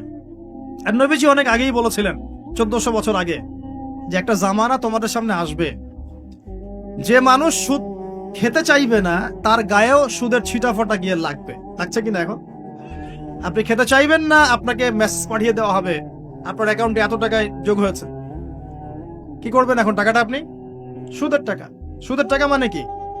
1 দিরহাম যে ব্যক্তি সুদ খেয়েছে সে যেন 36টা মেয়ের সাথে জিনার পাপ করেছে। সহিহ বুখারীর হাদিস, একদম অকাট্য, সহিহ, সনদ সহিহ, এমন না জয়ীফ জাল, এমন নয়। 1 দিরহাম যে ব্যক্তি সুদ খেয়েছে সে যেন 36 বার জিনা করলো, নবী সাল্লাল্লাহু আলাইহি ওয়াসাল্লাম বলেছেন। আর এই হাদিস তো আপনারা জানেন যে সুদের পাপের 73টা শাখা আছে। নিচের শাখা হচ্ছে মায়ের সাথে জিনা করা, মাকে বিয়ে করা, আর উপরের শাখা হচ্ছে আল্লাহ এবং তার রাসূলের সাথে যুদ্ধ করা। এগুলো অবলীলায় করছি আমরা। আর নবীজি বলছেন 4 শ্রেণীকে আমি অভিশাপ দিয়ে গেলাম। আল্লাহর নবী অভিশাপ দিয়ে গেলেন মানে সে জাহান্নামে যাবে, কোনো অবস্থাতেই জান্নাতে যাবে না, ইল্লা মা শা আল্লাহ। 1, যে সুদ খায়। 2, যে সুদ দেয়। 3, সাক্ষী থাকে। 4, লিখে রাখে। এখন বলেন এই সিস্টেমের বাইরে কতজন মানুষ আছে? এর বাইরে আবার আছে যাকাত না দেয়া, সম্পদ হারাম হয়ে যাচ্ছে। এর উপর আবার আছে ঘুষ যা না দিলে অনেক সময় চাকরি বাকরি হয় না। আর আস্তে আস্তে এগুলো আমরা ট্রেডিশন বানিয়ে নিয়েছি। এক সময় আমরা, শোনেন, এটাকে বলা হয় নিউট্রালাইজেশন, মানে স্বাভাবিকীকরণ। খুব কঠিন টার্ম বলে ফেলছি মনে কিছু। যেমন আগে ধর্ষণ হলে আমরা খুবই সোচ্চার ছিলাম এবং সারা এলাকা ফেটে যেত, এত বড় কথা। কেউ মাপে কম দিলে, ধরা পড়লে চক্ষু লজ্জায় সে সমাজে চলতে পারতো না। কেউ চুরি করলে চক্ষু লজ্জায় বের হতে পারতো না। আস্তে আস্তে আস্তে আস্তে আস্তে আস্তে এই যে মাপে কম দেয়া বলেন, সুদ বলেন, জেনা বলেন, আস্তে আস্তে পাপগুলোকে আমরা নিউট্রালাইজেশন করে ফেলেছি, নিউট্রালাইজ হয়ে গেছে। হ্যাঁ, দর্শন ডেইলি 4-5টা হয়, সুদ সবাই খায়, আমিও খাই, জেনা তো সবাই করে, বয়ফ্রেন্ড গার্লফ্রেন্ড ফ্রি মিক্সিং আছে, আমি করলে সমস্যা কি? ওর তো 4টা, আমার তো মাত্র একটা। ওর চেয়ে আমি ভালো। ওর 5টা বয়ফ্রেন্ড, আমার তো একটা। ওর 4টা গার্লফ্রেন্ড, আমার তো একটা। আমি তো ভালো। আমার ছেলে খুব ভালো, শুধু মাঝে মাঝে একটু ড্রিঙ্কস করে, ব্যাপারটা এরকম আর কি। তো এই যে পাপকে নিউট্রালাইজেশন করা হচ্ছে আস্তে আস্তে, স্বাভাবিকীকরণ। এই ফ্লোতে আমরা মোটামুটি সবাই পড়ে গিয়ে এখন রিজিক হারাম হয়ে যাচ্ছে। ঘুষ দিতে হয় না, চাকরি হবে না। আবার দেখেন, জাকাত না দেওয়ার মধ্য দিয়ে রিজিক হারাম করে ফেলছি, সুদ খাওয়ার মধ্য দিয়ে করছি, ঘুষ নেওয়ার মধ্য দিয়ে করছি, কোনো কোনো ক্ষেত্রে করাপশন, অন্যের সম্পদ আত্মসাতের মধ্য দিয়ে করছি। এর বাইরে যারা ব্যবসা করছি, আমরা যে দুধে দেওয়া তুলসী পাতা এমনও নয়, কোনো কোনো সময় মাপে কম দিচ্ছি। এই যে টাটকা জিনিস বলে ভেজাল খাওয়াচ্ছে, 3 দিনের বাসি তেল দিয়ে ইফতার রান্না করে খাওয়াই দিবে, বলবে একদম টাটকা জিনিস। রমজান মাস আসছে সামনে না, কত যে মানুষ বের হবে যারা তারাবির নামাজ পড়বে একদম 20 রাকাত, ওখানে রাকাত নিয়ে ঝগড়া হবে। ঠিক ওরাই যখন দেখবেন বিকালে দুপুরে ইফতার বিক্রি করবে, বিভিন্ন পণ্য বিক্রি করবে, দেখবেন যে দুনিয়ার বাসি পচা আপনাকে খাওয়াই দিবে। এই শ্রেণীর মানুষের ধারণা যে লা ইলাহা ইল্লাল্লাহ শুধু মসজিদে আছে, বাজারে নাই। এটা ধারণা, লা ইলাহা ইল্লাল্লাহ মুহাম্মাদুর রাসূলুল্লাহ, এটা মসজিদে আছে, বাজারে, সমাজে, অন্য জায়গায় নাই। এটা তাদের ধারণা। তাদের এই ধারণা অচিরেই ভাঙবে যখন মৃত্যুর দূত চলে আসবে, তখন বুঝবে লা ইলাহা ইল্লাল্লাহ একটা সার্বজনীন কালিমা, যেটা জীবনের সব ক্ষেত্রেই চলতে হবে। আল্লাহ পাক আমাদেরকে বোঝার তৌফিক দান। তো ব্যবসা করছি আলহামদুলিল্লাহ, অ্যাটলিস্ট সুদ খাচ্ছি না। তবে এতটুকু মনে রাখবেন, ব্যবসায়ীদের অসততার কারণে, আমানতের খেয়ানতের কারণে একটা আযাব আসে। হাদিসের মধ্যে আসছে একটা আযাব আসে। নবীজি বলেছেন, যখন একটা জাতির ব্যবসায়ীরা মাপে কম দেওয়া শুরু করে, মিথ্যা কসম করে পণ্য বিক্রি করা শুরু করে এবং আমানতের খেয়ানত করে, তখন ওই জাতির উপর দুর্ভিক্ষ চাপিয়ে দেওয়া হয়। কি চাপিয়ে দেওয়া হয়? দুর্ভিক্ষ চাপিয়ে দেওয়া হয়। মনে করছেন যে হয়তো দুর্ভিক্ষ নাই, পুরো ওয়ার্ল্ড ওয়াইড একটা নীরব দুর্ভিক্ষ চলছে এখন আস্তে আস্তে। সকালে একটু আগে বলেছিলাম না, গরিব মানুষ আলু ভর্তা, ডাল আর ডিম ভাজা দিয়ে ভাত খেত আগে, এখন তারা বলে আমরা ডিমই দেখতে পারি না চোখে। ডিমও খাওয়ার এখন সামর্থ্য হচ্ছে না অনেকেরই। আপনি শোনেন, আমি একটা জব করতাম, মনে করেন স্যালারি পেতাম 5,000 টাকা, এখন পাচ্ছি 10,000 টাকা। কিন্তু 10,000 টাকা স্যালারি পাওয়ার পরেও আগে 5,000 টাকা দিয়ে আমি সংসার চালাতে পারতাম, এখন 10,000 টাকা দিয়ে পারছি না। কারণ কি?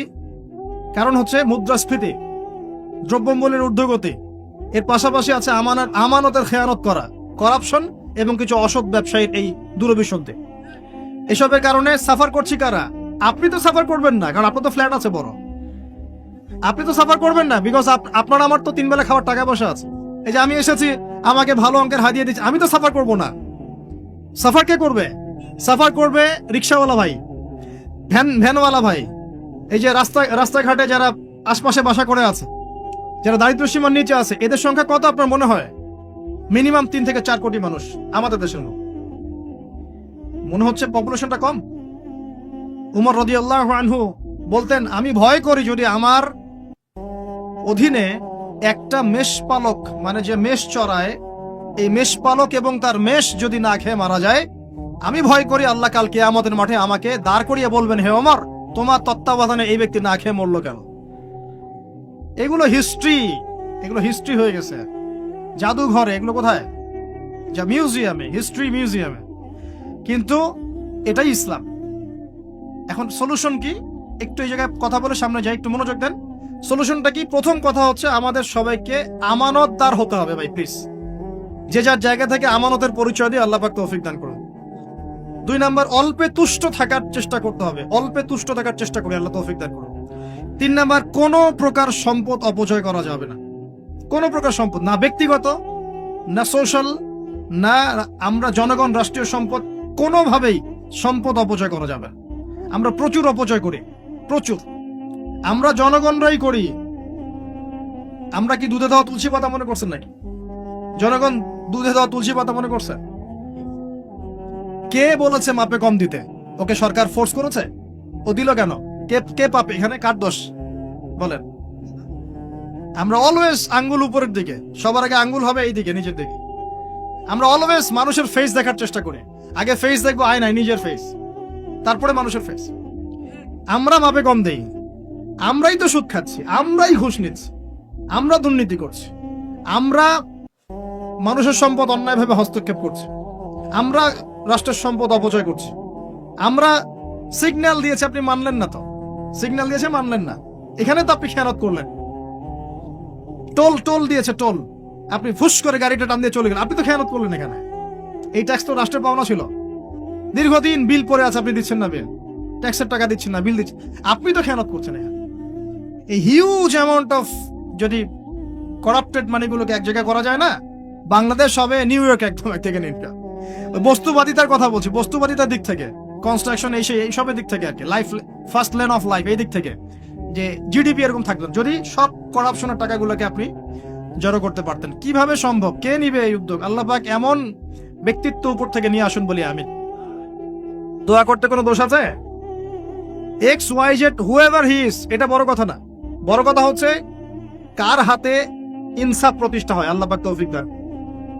আল্লাহ পাক আমাদের সবাইকে তৌফিক দান করুন, সবাইকে সবার জায়গা থেকে সৎ হওয়ার তৌফিক দান করুন। আল্লাহ পাক সবার আগে আমাকে সৎ হওয়ার তৌফিক দান করুন এবং আপনাদের সবাইকে সৎ হওয়ার তৌফিক দান। আগে ভালো মানুষ হই, আগে ভালো মানুষ হই। আমি আমাদের মাদ্রাসার স্কুলের টিচারদেরকে আগে বুঝাই এটা, ছাত্রদেরকে এই পুঁথিগত বিদ্যা পরে শিখান, আগে শিখান তারা কিভাবে ভালো মানুষ হবে। ওদেরকে মোরালিটি শিখান, এথিক্স শিখান। বই পুস্তকে ডিগ্রি সার্টিফিকেট অর্জন করে আমি কি করব যদি আমি ভিতর থেকে মানুষ হতে না পারি? অনেক ডিগ্রি আছে আমার, কিন্তু আমি তো হিংসা করি মানুষকে, আমি আত্ম অহংকারে ভোগী, আমি অন্যের উন্নতি দেখতে পারি না, আমি মিথ্যা বলছি, প্রতারণা করছি, তাহলে আমি তো ভিতর থেকে পুঁথিগত বিদ্যায় দক্ষ হয়ে আল্লাহর কাছে পার পাবো না। পাবো? আল্লাহ পাক আমাদের সবাইকে ভিতর থেকে ভালো হওয়ার তৌফিক দান করুন বলি আমি। এটা করতে হলে প্রথম ট্র্যাক যেটা বললাম ভাই, দুনিয়ার নেশায় ডুবে যাওয়া যাবে না। দুনিয়াকে আমরা মনে করব দুনিয়া আমার প্রয়োজন, যতটুকু আমার হয়ে যায় সন্তুষ্ট থাকবো। আমরা অল্পতে তুষ্ট থাকার মানসিকতা লালন করি, আল্লাহ পাক তৌফিক দান করুন। এরপর দুনিয়ায় আসার উদ্দেশ্যটা মাথায় রাখবো, এসেছি কি করতে? আল্লাহর ইবাদত করতে। আর এই প্রশ্নের উত্তর আমরা বের করে নিয়ে আসলাম। ইবাদত মানে শুধু নামাজ, রোজা, হজ, যাকাত নয়। ইবাদত মানে আমার জীবনের প্রতিটা কাজই ইবাদত। 3 শর্ত পূরণ করতে হবে। 1, আল্লাহর জন্য হতে হবে। 2, রাসূলের সুন্নাহ মাফিক হতে হবে। 3, আমাদের উপার্জনটা হালাল হতে হবে। এই হালাল এর কথা বলতে গিয়ে এই জায়গায় এসেছিলাম যে এই বিশ্বে হালাল খাওয়াটা খুব টাফ, কিন্তু অসম্ভব না। এখানে এই আয়াতের উপর আমল করলেই ইনশাআল্লাহ আল্লাহ মাফ করে দিবেন। সেটা হলো ফাত্তাকুল্লাহা মাসতাতা'তুম, ফাত্তাকুল্লাহা মাসতাতা'তুম। আল্লাহ পাক বলেছেন তোমরা সাধ্য মতো আল্লাহকে ভয় করো, তোমরা সাধ্য মতো ভয় করো। আমি বেঁচে থাকার চেষ্টা করি, আল্লাহ ওই চেষ্টাটাই দেখবেন ইনশাআল্লাহ তাআলা। 3টা জিনিস আমি আপনাদের মধ্যে ঢুকিয়ে দিতে চাই আজকের লেকচারে, যেটা আমি নিজের মধ্যে নিয়েই চলি যেদিন থেকে ইসলামের বুঝ এসেছে ওই দিন থেকে। 1, স্বপ্ন। 1 কি? স্বপ্ন। আপনি স্বপ্ন দেখতে শেখেন, ড্রিম বিগ। আপনি বড় স্বপ্ন দেখতে শেখেন। স্বপ্ন দেখেন যে ইনশাআল্লাহ একদিন পুরো বাংলাদেশ কেন পুরো বিশ্বে ইসলামের জয় জয়কার হবে ইনশাআল্লাহ। কথিত ইসলাম না, প্রকৃত ইসলাম ইনশাআল্লাহ। কথিত আর প্রকৃত ইসলাম কিন্তু এক না। কথিত ইসলাম মানে ইসলামের নামে ধর্ম ব্যবসাও আছে, ইসলামের নামে মাজার পূজা আছে, ইসলামের নামে অনেক ভণ্ডামি আছে না? ইসলামের নামে অনেক কিছু চলে যেগুলো আসলে ইসলামের সাথে সম্পর্কিত না। মানুষ করছে, মানুষ ইসলাম মনে করে। আমরা কথিত ইসলামের কথা বলছি না, প্রকৃত ইসলামের কথা বলছি। কোন ইসলাম? যে ইসলাম রাসূল সাল্লাল্লাহু আলাইহি ওয়াসাল্লামের যুগে ছিল, সেই ইসলাম। যে ইসলাম আবু বকর সিদ্দিকের যুগে ছিল, যে ইসলাম ওমর ইবনুল খাত্তাবের যুগে ছিল, যে ইসলাম ওসমান আলী রাদিয়াল্লাহু আনহুমা তাদের যুগে ছিল, যে ইসলাম আদম থেকে নিয়ে মুহাম্মদ সাল্লাল্লাহু আলাইহি ওয়াসাল্লাম পর্যন্ত 1,24,000 নবী রাসূল আল্লাহর জমিনে প্রতিষ্ঠা করে গেছেন, ওই ইসলামের কথা বলছি। বড় স্বপ্ন দেখেন ইনশাআল্লাহ। এই স্বপ্নে আমিও একটা ভূমিকা রাখবো ইনশাআল্লাহ। এই স্বপ্নটা নিজের মধ্যে সেট করেন, তাহলে আপনার মধ্য দিয়েও ইসলাম একটা খেদমত পাবে ইনশাআল্লাহ। সবাই লেকচারার হবে না, কেউ হয়তো বই লিখবে, কেউ হয়তো ইসলামের জন্য গাইবে, ইসলামের জন্য কবিতা লিখবে, ইসলামের জন্য ইকোনমিক কোনো প্রজেক্ট লঞ্চ করবে, ইসলামের জন্য পলিটিক্যাল সেকশনে দুর্নীতি কমাই দিবে, ইসলামের জন্য হয়তো কেউ কনস্ট্রাকশনাল রেভলিউশনের কাজ করবে, ইসলামের জন্য নেশনকে এগিয়ে নিবে। এমনকি ইসলামের জন্য কেউ যদি একটা খুতবাও দেয়, এটাও তো ইসলামের খেদমত হলো নাকি? একটা মসজিদ করে, একটা মাদ্রাসা করে, ইভেন একটা মাহফিল অ্যারেঞ্জ করে, এটাও কি ইসলামের খেদমত না? এই স্বপ্ন লালন করি আগে যে আমি দিনের জন্য কিছু করবো ইনশাল্লাহ। এই স্বপ্ন দেখা যাবে তো ইনশাল্লাহ? আগে স্বপ্ন দেখেন। 2 নাম্বার, স্বপ্নের সাথে সাথে লক্ষ্য স্থির করতে হবে। লক্ষ্য স্থির করতে হবে। লক্ষ্যটা কি? এই লক্ষ্য নিয়ে কথা বলতেই শুরু করেছে। লক্ষ্যটা হবে পরকাল। লক্ষ্যটা কি? লক্ষ্য একটাই, জান্নাত। লক্ষ্য কি? জান্নাত। এই লক্ষ্যে কাজ করতে গিয়ে যদি আল্লাহর পথে আপনাকে গালি খেতে হয়, সমালোচনা শুনতে হয়, আপনার শারীরিক, মানসিক, অর্থনৈতিক নির্যাতন সহ্য করতে হয়, দেখবেন আপনি মন থেকে সুকুন, শান্তি ফিল করছেন। এই পথে যদি হোঁচট খেয়ে পড়েও যান, শান্তি লাগবে, ভালো লাগবে যে আমি আল্লাহর জন্য করেছি, আল্লাহ আমাকে এটার আজর দিবেন ইনশাআল্লাহ। মানুষ আমাকে অনেক ভালো বলছে, এর মানে এই নয় যে আমি জান্নাত পেয়ে গেছি। আবার মানুষ আমাকে ছিছি করছে, এর মানে এই নয় যে আমি জাহান্নামে চলে গেছি। প্রকৃত ভালো আর মন্দের মানদণ্ড আল্লাহ তো ফিক্স করবেন ইনশাআল্লাহ কাল কিয়ামতের মাঠে। ফামান যুহজিহা আনিন নার ওয়া উদখিলাল জান্নাতা ফাকাদ ফাজ। ওই দিন আল্লাহ পাক যাদেরকে জাহান্নামের আগুন থেকে বাঁচাবেন, জান্নাতে ঢোকাবেন, একমাত্র তারাই সফল, আর কেউ সফল নয়। আমি বলি, এই আয়াত হচ্ছে, দিস আয়াত is the definition of success. এই আয়াত হচ্ছে সাফল্যের সংজ্ঞা। এই যে সাফল্য সাফল্য বলি আমরা, বাবা তোমাকে সফল হতে হবে, মা তোমাকে সফল হতে হবে, হ্যাঁ, what is the definition of success? আপনারা কি মনে করেন সাফল্যের সংজ্ঞা কি? দিস আয়া, এই আয়াত সূরা আলে ইমরান, দ্য ভার্স নাম্বার 185, 185 নম্বর আয়াত সূরা আলে ইমরান। এই আয়াতটা হচ্ছে দ্য ডেফিনেশন অফ সাকসেস, সাফল্যের সংজ্ঞা। ফামান যুহজিহা আনিন নার ওয়া উদখিলাল জান্নাতা ফাকাদ ফাজ। যাকে জাহান্নামের আগুন থেকে কাল কিয়ামতের মাঠে বাঁচানো হবে এবং জান্নাতে ঢুকিয়ে দেওয়া হবে, বাস সে ব্যক্তি সফল, আর কেউ সফল। এই বিশ্বে বহু বড় বড় মানুষ চলে গেছে, ফেরাউন এবং নমরুদ, আবু জেহেল, আবু লাহাব, উতবা, সাইবা, হ্যাঁ, মঙ্গলরা চলে গেছে, আলেকজান্ডার দ্য গ্রেট এর আমল ছিল, হ্যাঁ, কত বড় বড় হিস্ট্রি, রোমকরা ছিল, গ্রিকরা ছিল, পার্সিয়ানরা ছিল, ছিল না? সভ্যতা পড়েছেন তো এগুলো, হিস্ট্রিগুলো। চাইনিজদের সভ্যতা ছিল, রাশিয়ান কন্টিনেন্ট ছিল, কত বড় বড় সভ্যতা পৃথিবী থেকে চলে গেছে। এগুলো তো আমরা জানি। আর যেগুলো কোরআন বলেছে, নুহের জাতি, আদ, সামুদ, মাদিয়ান, কওমে লূত, কত জাতি পৃথিবী থেকে চলে গেছে। আমরা তো শেষের দিকে আছি। মানে আমাদের আর কিয়ামতের মাঝখানে ডিস্টেন্স হচ্ছে আসর থেকে মাগরিব পর্যন্ত সময়। এই উম্মত এবং কিয়ামতের মাঝখানে ডিস্টেন্স হচ্ছে আসরের নামাজ থেকে মাগরিব পর্যন্ত সময়। নবীজি বলছেন এরকম, এই আঙ্গুল থেকে এই আঙ্গুল যেমন দূরত্ব, আমার আর কিয়ামতের মাঝখানে এতটুকু দূরত্ব। তো হিস্ট্রি তো শেষ, আমরা শেষের দিকে আছি। শেষের দিকে আসবে দাজ্জাল, ইয়াজুজ মাজুজ, ঈসা ইবনে মারইয়াম, ইমামুল মাহদি। আস্তে আস্তে ইসলামী খেলাফা রিস্টোর হবে, মানুষ আবার খারাপ হবে, ওদের সামনে কিয়ামত হবে। That's all. পশ্চিম দিক থেকে সূর্য উঠবে, এগুলো বাকি আছে। আর ভূমিকম্প, কিছু ভূমিকম্পের বছর, বড় বড় কিছু প্রাকৃতিক বিপর্যয় বাকি আছে। এখন হিস্ট্রি ঘেটে দেখেন, এরা তো চলে গেছে হিস্ট্রি থেকে। এই ব্যক্তিত্বরা কেউই সফল হবে না যদি কাল কিয়ামতের মাঠে জাহান্নাম থেকে বাঁচতে না পারে। বলেন, এই বিশ্বের সবচেয়ে বড় নেতার নাম কি? আপনার কি মত বলেন দেখি। না, আমি ওই সেন্সে বলছি না। এখনকার বিশ্বের সবচেয়ে বড় পরাশক্তির নেতাকে বলেন। বাইডেন। এক্স্যাক্টলি। আমার মতে পুতিন। আমার মতে কি? এ ব্যক্তি সফল হতে পারবে না যদি কাল কিয়ামতের মাঠে জাহান্নাম থেকে বাঁচতে না পারে। তার কাছে এখন সবকিছু আছে, অনেক কিছু আছে। এই ব্যক্তি সফল হতে পারবে না যদি কাল কিয়ামতের মাঠে জাহান্নাম থেকে বাঁচতে না পারে। যদি সে কাল কিয়ামতের মাঠে জাহান্নাম থেকে বাঁচতে পারে, জান্নাতে যেতে পারে, সে সফল ইনশাআল্লাহ। আমি একটা এক্সাম্পল দিচ্ছি। রাসূল সাল্লাল্লাহু আলাইহি ওয়াসাল্লাম বলেছেন, সবচেয়ে সুখী মানুষটাকে, পৃথিবীর সবচেয়ে সুখী মানুষটাকে কাল কিয়ামতের মাঠে আল্লাহ পাক এক মুহূর্ত সময়ের জন্য জাহান্নামে ঢুকাই দিবে। কতটুকু সময়? এক মুহূর্ত। আল্লাহ পাক জানেন কতটুকু সময়। এরপর তাকে বের করে বলবেন, দুনিয়াতে সুখে ছিলা? সে বলবে, আল্লাহ সুখ কি জিনিস আমি জানি না, সুখ কাকে বলে আমি জানি না, সুখ কি আমি সেটা জানি না, আল্লাহ সুখ কাকে বলে আমি সেটা জানি না। আর এই পৃথিবীর সবচাইতে নির্যাতিত, নিপীড়িত এবং দুঃখ ক্লেশে ভরা মানুষটাকে আল্লাহ পাক এই এক মুহূর্তের জন্য জান্নাতে ঢুকিয়ে দেবে, দিয়ে বের করে নিয়ে আসবে। বলবেন যে দুনিয়াতে দুঃখে ছিলা, কষ্টে ছিলা, এই ব্যক্তি বলবে আল্লাহ কষ্ট কি জিনিস আমি জানি না, কষ্ট কাকে বলে আমি কষ্টের সংজ্ঞাই জানি না।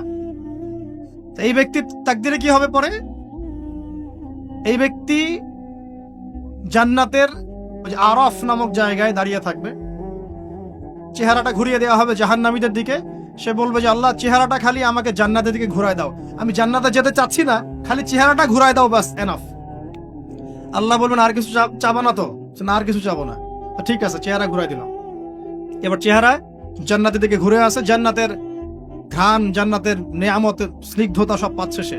এবার বলছে আল্লাহ শুধু দরজার কাছে নিয়ে যেয়ে রেখে দাও, ঢুকতে চাবো না। আল্লাহ বলবেন যে এইবার কথা দিয়ে কথা রাখবা, ঠিক আছে, জান্নাতের দরজার সামনে গিয়ে রেখে দাও। ও বেচারা দরজা ধরে দাঁড়ায় আছে, চিন্তা করবে, ও ভাববে, ওই সময় সে ভাববে, হাদিসে এত স্পেসিফিকলি আসছে, সে ভাববে যে আর কিভাবে আল্লাহকে বলবো, আল্লাহ তো এতদূর পর্যন্ত নিয়ে আসলেন। এরপর বলবে যে জাস্ট একটু উকি দিব, আল্লাহ খালি একটু উকি দিতে, ঢোকানোর দরকার নেই, খালি উকি দিব। আল্লাহ পাক বলবেন দেখো আদম সন্তান, তোমরা কিন্তু কথা খুব কম রাখো, আদম সন্তান তোমরা কথা দিয়ে কথা রাখতে পারো। ওই যে আদম আলাইহিস সালামকে বলা হয়েছিল না, ওয়ালা তাকরাবা হাযিহি শাজারা, তোমরা গাছের কাছে যেও না, তাও তারা গাছের কাছে চলে গেলেন। তোমরা কথা দিয়ে কথা রাখো না। এবার উকি দিয়ে সে বলবে আল্লাহ এতদূর যখন নিয়ে আসছো, আল্লাহ আমাকে আর এখান থেকে দূরে ঠেলে দিও না, আমাকে ঢুকাই দাও আল্লাহ জান্নাতে। আল্লাহ পাক তাকে জান্নাতে ঢুকাই দিবেন এবং এই দুনিয়ার চাইতে 10 গুণ বড় জান্নাত তাকে দিবেন ইনশাআল্লাহ। তাহলে আমরা বুঝতে পারলাম যে দুনিয়ার বাস্তবতা কি আর আসল প্রকৃত সাফল্য কাকে বলে। আরেকটা কথা বলি, এক ব্যক্তিকে জাহান্নামের শাস্তি দেওয়া হবে বছরের পর বছর, অনেক বছর, অনেক বছর। কত বছর আল্লাহ ভালো জানেন, কারণ জাহান্নামের উপর থেকে ছেড়ে দেওয়ার পরে জাহান্নামের তলায় গিয়ে পৌঁছাতেই মানে কত হাজার হাজার বছর পার হয়ে যাবে মানুষ জানে না। এত গভীর জাহান্নাম, এত গভীর। আমরা তো এখন নাসাকে ইলাহ বানিয়ে নিয়েছি, নাসা যা বলে তাই বিশ্বাস করি। ও বলে মঙ্গলে পানি আছে, আমরা বলি হ্যাঁ পানি আছে। ও বলে চাঁদে এই আছে, আমরা বলি হ্যাঁ সেই আছে। নাসা যদি এখন বলে জাহান্নাম নামে একটা জায়গা আছে, কালকে দেখবেন সব মানুষ বিশ্বাস করছে জাহান্নাম নামে একটা জায়গা আছে। এটা হলো যে সায়েন্সকে আমরা এখন উপাস্য বানাচ্ছি, এটা একটা শিরক, এটা আধুনিক শিরক। আধুনিক আরো শিরক আছে, আল্লাহর হালালকে হারাম করা, আল্লাহর হারামকে হালাল করে নেওয়া। ওইদিকে আমি যাচ্ছি না। এখন পড়তে পড়তে পড়তে একটা জায়গা তাকে দাঁড় করিয়ে দেওয়া হবে, আযাব দেওয়া হবে, আযাব দেওয়া হবে, আযাব দেওয়া হবে। এক পর্যায়ে সে চিৎকার করতে থাকবে ইয়া মান্নান ইয়া হান্নান, ইয়া মান্নান ইয়া হান্নান, এভাবে চিৎকার করতে করতে। এগুলো আল্লাহ পাকের নাম, এগুলো কি আল্লাহ পাকের নাম। আল্লাহ পাক বলবেন দেখো জাহান্নামের অতল গভীরে কোন আমার বান্দা আমাকে ডাকছে, কি হাজত তার, নিয়ে আসো। ওকে জিজ্ঞাসা করা হবে কি প্রয়োজন, সে শাস্তির অভিযোগ করবে। শাস্তির অভিযোগ করে তাকে বলবে যে আমার এই শাস্তি আমি সহ্য করতে পারছি না, আল্লাহ আমাকে এইটা দাও সেইটা দাও, আমাকে, আমি যেখানে থাকি সে থাকার জায়গাটা ভালো না, আমি যেখানে বসি বসার জায়গা ভালো না, এরকম অনেক কথা বলতে থাকবে। আল্লাহ পাক তখন তার গুনাহগুলোকে স্মরণ করাবেন, মানে তার এই অবস্থা কেন হলো এটা স্মরণ করাবেন। এবার সে ব্যক্তি পিছনে ফিরে, তাকে আবার পাঠিয়ে দেওয়া হবে, যাও পিছনে ফিরে যাও। তো যেতে যেতে সে তাকাবে পিছনে ফিরে, বারবার তাকাবে আর বলবে আল্লাহ তোমার রহমতে আমাকে একবার সেখান থেকে তুমি বের করে নিয়ে আসছো, আল্লাহ দ্বিতীয়বার আমাকে সেখানে পাঠাও, আমি তোমার রহমতের আশা রাখি যে তুমি আমাকে মাফ করে দিবা। আল্লাহ পাক বলবেন আমার রহমতের ওসিলায় সে আমার কাছে চেয়েছে, যাও আমি তাকে মাফ করে দিলাম। এই জাহান্নাম থেকে বের করেও আল্লাহ পাক অনেক মানুষকে কি করবেন, জান্নাতে দিবেন ইনশাআল্লাহ। একজন ব্যক্তির কথা আসছে 99টা খুন করেছে, তওবা করার সুযোগ আছে কিনা খুঁজতে গিয়েছে। এক আবেদ যে ইবাদত করে, আলেম না আবেদ, সে বলেছে কোনো মাফ নাই, ওকেও হত্যা করে 100 পূর্ণ করেছে। পরে অন্য এক আলেমের কাছে গিয়ে তওবা করেছে, আল্লাহ পাক তার জান কবজের সময় ফেরেশতাদের দূরত্বকে পরিমাপ করে এই ওসিলায় আল্লাহ রাব্বুল আলামিন তাকে মাফ করে দিলেন। আরেক ব্যক্তিকে মাফ করেছেন আল্লাহ রাব্বুল আলামিন, যে তার সন্তানদেরকে বলেছিল আমি মারা গেলে আমার লাশটাকে পুড়িয়ে ফেলবা, অর্ধেক ছাই বাতাসে ভাসিয়ে দিবা, অর্ধেক ছাই সাগরে ভাসিয়ে দিবা। বাতাসে উড়িয়ে দিবা, সাগরে ভাসিয়ে দিবা। আল্লাহ পাক ছাই জড়ো করেছেন, করে বলেছেন কেন করেছো এই কাজ? সে বলবে মিন খাশিয়াতিকা ইয়া রাব্বি, হে আল্লাহ তোমার ভয়ে এই কাজ করেছিলাম। আর তুমি খুব ভালো করে জানো হে আল্লাহ আমি তোমার ভয়ে করেছি না অন্য কোনো কারণে করেছি। আল্লাহ পাক তাকে বলবেন যাও আমি তোমাকে মাফ করে দিলাম। এক নারীর কথা আসছে, ব্যভিচারী মহিলা, জিনা করে, পতিতা মহিলা, একটা কুকুরকে পানি পান করিয়েছে, আল্লাহ তাকে মাফ করে দিয়েছে। আর একজন লোকের কথা আসছে যে তার বন্ধুকে এতটুকু বলেছিল, একজন ব্যক্তি তার বন্ধুকে এতটুকু বলেছিল যে আল্লাহ তোকে কোনোদিন মাফ করবে না, আল্লাহ তোকে কোনোদিন মাফ করবে না। এরকম কথা কিন্তু আমরা অনেকে বলে ফেলি। আল্লাহ পাক মৌতের পরে এই দুই ব্যক্তিকেই ডাকবেন, কিয়ামতের মাঠে ডাকবেন, এটা বারজাকে হয়েছে। বলবেন আমার রহমত নিয়ে কথা বলার এখতিয়ার তোমাকে কে দিয়েছে? আমি কাকে মাফ করব কাকে করব না এই কথা বলার এখতিয়ার তোমাকে কে দিয়েছে? আজকে আমি তাকে মাফ করে দিলাম, তোমাকে জাহান্নামে দিয়ে দিলাম, চাপ চলে যাও। অতএব আল্লাহ রাব্বুল আলামিনের এই বিশাল রহমত আমরা পাবো, আশাবাদী ইনশাআল্লাহ। এই কারণে আমাদের প্রথম যে বিষয়টা ফোকাস করতে হবে, আল্লাহ রহমত পেতে হলে আমাদের অবশ্যই বস্তুবাদিতা ত্যাগ করতে হবে। আল্লাহ পাক দুনিয়া পছন্দ করেন না, দুনিয়ার মোহে যারা ডুবে থাকে আল্লাহ এদেরকে পছন্দ করেন। দুনিয়া প্রয়োজন, যতটুকু আমার দরকার আমি করব, যতটুকু প্রয়োজন নাই এই বিষয়টা আমি পেতেই হবে, চাই চাই আরো চাই, হ্যাঁ দু হাতে চাপাও হাত পেতে নাও, ঋণ করে ঘি খাও, এইসব দর্শনের ধার ধারবো না আমরা ইনশাআল্লাহ। আমাদের দুনিয়া চলে গেলে যাক, বাকির খাতা পূর্ণ হোক ইনশাআল্লাহ তাআলা। আর এই দুনিয়াতে এসেছি আল্লাহর ইবাদত করার জন্য। শিখলাম, জানলাম, বুঝলাম ইবাদত মানে শুধুমাত্র নামাজ, রোজা, হজ, যাকাত নয়। এগুলো অবশ্যই ইবাদত, কিন্তু এগুলোই ইবাদত নয়, বরং আমাদের জীবনের প্রতিটা কাজই ইবাদত। আমাদের স্ত্রীর মুখে ভাত তুলে দেওয়া পর্যন্ত, একটা মুসলিম ভাইয়ের সাথে হাসি মুখে কথা বলা পর্যন্ত, মুসাফা করা পর্যন্ত, এভরি সিঙ্গেল ওয়ার্ড যা আমরা এই দুনিয়াতে করি এগুলো ইনশাআল্লাহ তাআলা ইবাদত বলে কাউন্ট হবে যদি আমরা এগুলোকে তিনটা পদ্ধতিতে করি। এক, আল্লাহর সন্তুষ্টির জন্য করি, দুই, রাসূলের পদ্ধতিতে করি, এবং হালাল খেয়ে করি ইনশাআল্লাহ তাআলা। আল্লাহ পাক আমাদের সবাইকে এভাবে ইবাদত করার তৌফিক দান। আর শেষ করার আগে আমি আর কয়েকটা পয়েন্ট টাচ করে শেষ করে দিচ্ছি, রাত অনেক গভীর হচ্ছে। আসন্ন রমজান মাস আমাদের সামনে আছে, আমাদের সামনে বলতে এই তো 2 সপ্তাহ হয়তো বাকি নাই। আমি কয়েকটা পয়েন্ট খালি আপনাদের সাথে শেয়ার করবো, যে এই পয়েন্টগুলো যদি একটু ফোকাস করি, রমজান মাসটা গুনাহ মাফের উৎসব হবে ইনশাআল্লাহ। আমরা কলেজ লাইফে পড়তাম একটা ওয়ার্ড, উৎসবের উৎসাহ। উৎসবের উৎসাহ, এই যে ছায়ানট, উদীচী, এইসব জায়গায় যারা থাকে না, এরাও এই শব্দগুলো জানে ভালো করে। উৎসবের উৎসাহ, ওরা বলে যে জাগতে হবে রাত আলো জেলে রেখে উৎসবের উৎসাহে, মানে রাত জাগতে হবে আলো জেলে রেখে উৎসবের উৎসাহে। আমাদের এই দুনিয়ার জীবনের হায়াত কিন্তু খুব লম্বা না, খুব লম্বা কি 60 থেকে 70, এর মধ্যে আল্লাহ পাক কিছু উৎসবের উৎসাহ দিয়েছেন। যেমন শবে বরাত, যেমন শবে বরাতের রাত, এই রাতে ব্যক্তিকেন্দ্রিক তো কিছু ইবাদত করা যায়, সামগ্রিক না হলে। এই রাতে আল্লাহ পাক সবাইকে মাফ করেন, 2 শ্রেণীর মানুষ বাদ দিয়ে, মুশরিক, মুশাহিন, শিরক করে যারা, হিংসা বিদ্বেষ পোষণ করে যারা, এদের বাদ দিয়ে। শাবান মাস বেশি বেশি নবী রোজা রাখতেন, আরাফার দিন, আশুরা, মুহররম, জিলহজ মাসের প্রথম 10 দিন, কিছু উৎসবের উৎসাহ আল্লাহ দিয়েছেন, দেন নাই? সবচেয়ে বড় উৎসব কোনটা বলেন তো? এই যে রমজান মাস। এখন এই মাসে আলো জ্বালা থাকবে উৎসবের উৎসাহে। কিভাবে? প্রথম কথা বলি, দুনিয়াবি বাজার ঘাট, শপিং টপিং যা যা আছে আগে ভাগে এই কয়দিনে করে ফেলেন, যাদের সামর্থ্য আছে। যাদের সামর্থ্য নাই তারা, আমি বলেছি, প্রজেক্ট করতে হবে, সোশ্যাল প্রজেক্ট। আমরা সামর্থ্যবানদের টাকাগুলোকে কিছু সৎ মানুষ কালেক্ট করবেন, করে যাদের সামর্থ্য নাই তাদের ঘরে মাসের বাজার পৌঁছে দিবেন। করা যাবে না ইনশাল্লাহ? আমরা যারা এসব জায়গায় থাকি আমরা মনে করি সোসাইটির সবাই এমন। সোসাইটির সবাই এমন নয়, অনেক মানুষ হয়তো খেয়ে পরে থাকতে পারে না, সবাই আমাদের মতো খায় না। আমরা 10টা আইটেম নিয়ে বসে খেতে, অনেকের আলু ভর্তা জোটে না, আছে না? আমরা আমাদের যাকাত, আমাদের ওশর, আমাদের ফিতরা, আমাদের সাদাকাতুল ফিতর, আমাদের সাদাকা এবং ইফতারের প্রজেক্টগুলোকে সুন্দর করে প্যাকিং করে 1 মাসের বাজার করে দেওয়ার ক্ষমতা আমাদের নাই। একজন করে পরিবারের দায়িত্ব নেওয়ার ক্ষমতা আমাদের নাই। আপনি একটা নেন, আপনি একটা নেন, আপনি একটা নেন, আপনি 2টা নেন, আপনি 5টা নেন। দেখবেন ইনশাআল্লাহ তাআলা যখন আমরা খাবার ভাগাভাগি করে খাবো, ইনশাআল্লাহ সমাজে দারিদ্রতা কমে যাবে ইনশাআল্লাহ। কি উন্নতি, কি সবার মধ্যে সম্প্রীতি ছড়িয়ে দেওয়া উন্নতি। সবার মধ্যে এই যে ভালোবাসা ছড়িয়ে দেওয়াটা কিন্তু সমাজের উন্নতি। উন্নতি মানে আমরা আসলে কি বুঝি?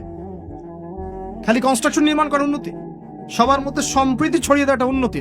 ইভেন এই প্রজেক্টে আপনি অমুসলিম ভাইকেও শরিক করতে পারেন। হ্যাঁ, যাকাতের অর্থ অমুসলিমকেও দেয়া যায়, তার অন্তর ইসলামের দিকে আকর্ষিত হবে ইনশাআল্লাহ। এই মুসলিমরা আমাকে সহযোগিতা করেছে, তার আমাদের রিলিজিয়নের প্রতি তার একটা সফট কর্নার তৈরি হবে ইনশাআল্লাহ। এগুলো করা বন্ধ করেছে বলেই তো অন্যরা এগুলো কাজ করছে। আর নীরবে আস্তে আস্তে বাংলাদেশে বহু মানুষ বিধর্মী হয়ে যাচ্ছে, এগুলো তো খবর রাখেন না। আল্লাহ পাক আমাদেরকে বোঝার তৌফিক দান করুন। আগে রমজানের প্রিপারেশন নেন, এটা গেল একটা পারিবারিক ইকোনমিক প্রিপারেশন। আধ্যাত্মিক প্রিপারেশন কি? হুট করে রমজান মাসে গিয়ে সব ইবাদত একসাথে ধরা যায় না। এই কারণে এখন থেকেই নামাজ, তেলাওয়াত, তাফসির পড়া, একটু তাহাজ্জুদ, চাষ্টের নামাজ, ইশরাকের নামাজ, জিকির আজগার, এগুলো একটু ধরার চেষ্টা করি, যাতে রমজান মাসে গিয়েই আমি একদম যেন মোমেন্টামটা যেন ধরতে পারি ইনশাআল্লাহ। আল্লাহ পাক তৌফিক দান করুন। 3 নাম্বার হচ্ছে অপচয় করবো না রমজান মাসে। অনেকদিন বলছি 5টা খেজুরে যদি ইফতার হয়ে যায়, 6 নাম্বার খেজুর আপনার খাওয়ার দরকার নাই, আপনি দান করে দেন। 2টো জামা দিয়ে ঈদ হয়ে যাচ্ছে, 4টা জামা কেনার দরকার নাই, বাকি 2টো দান করে দেন। আপনার পরিবারের জন্য যদি 30 কেজি চাল যথেষ্ট হয়, 40 কেজি কেনার দরকার নাই, বাকিটা দান করে দেন। বহু মানুষ রমজান মাসে ইফতার করবে, ইফতার করে আল্লাহর কাছে বদদোয়া করবে, দেখে নিয়েন, বলবে যে আল্লাহ আমি ইফতার করার খাবারটুকু পাচ্ছি না। পুরো বিশ্বের ইকোনমিক অবস্থা কিন্তু সুবিধার না। আস্তে আস্তে আমাদের এগুলো বুঝতে হবে। আল্লাহ পাক আমাদেরকে শুধু কোরআন তেলাওয়াত করলেই তো হবে না, এগুলো অর্থ তো বুঝতে হবে। কোরআন হাদিস দিয়ে বিশ্বটাকে তো ডিল করতে হবে, হবে কি না? আল্লাহ তৌফিক এনায়েত করুন। অপচয় না করি। আর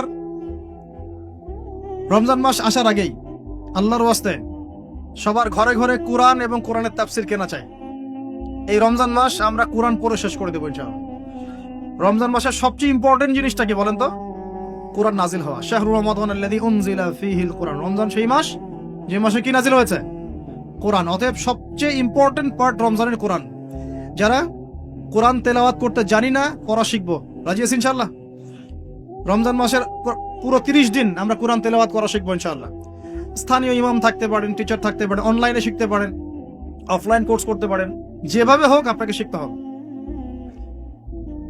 এর পাশাপাশি যারা হাফেজ এবং আমরা টুকটাক যারা আরবি বুঝি, আমাদের প্রতি নসিহত হচ্ছে রমজান মাসে 30 দিনে প্রতিদিন 1 পারা করে আমরা তাফসির পড়বো। 30 দিন 30 পারা শেষ ইনশাআল্লাহ। পারা যাবে ইনশাআল্লাহ? রমজান মাসে আর কি কাজ করব? তারাবি সালাত জামাতে পড়ার চেষ্টা করব। আর যে তারাবি জামাতে পড়বে সে 5 ওয়াক্ত নামাজ তো অবশ্যই জামাতে পড়তে হবে। জামাত যদি কোনো কারণে মিস হয়ে যায়, নামাজ বাদ, একাকি হলো নামাজ পড়তে হবে। হ্যাঁ, যদি দেখেন জামাতে তারাবি পড়তে পারছেন না, ফ্যামিলিকে নিয়ে প্রয়োজনে তারাবি পড়েন। ফ্যামিলি মেম্বারদেরকে নিয়ে আপনি তারাবি পড়েন। আপনি পুরো কোরআনের হাফেজ না, 1 পারা জানেন, 1 পারা দিয়ে পড়েন। আপনি 20টা সূরা জানেন, একটা সূরা বারবার রিপিট করে করে পড়েন। নামাজটাকে ধীর স্থির ভাবে লম্বা করেন।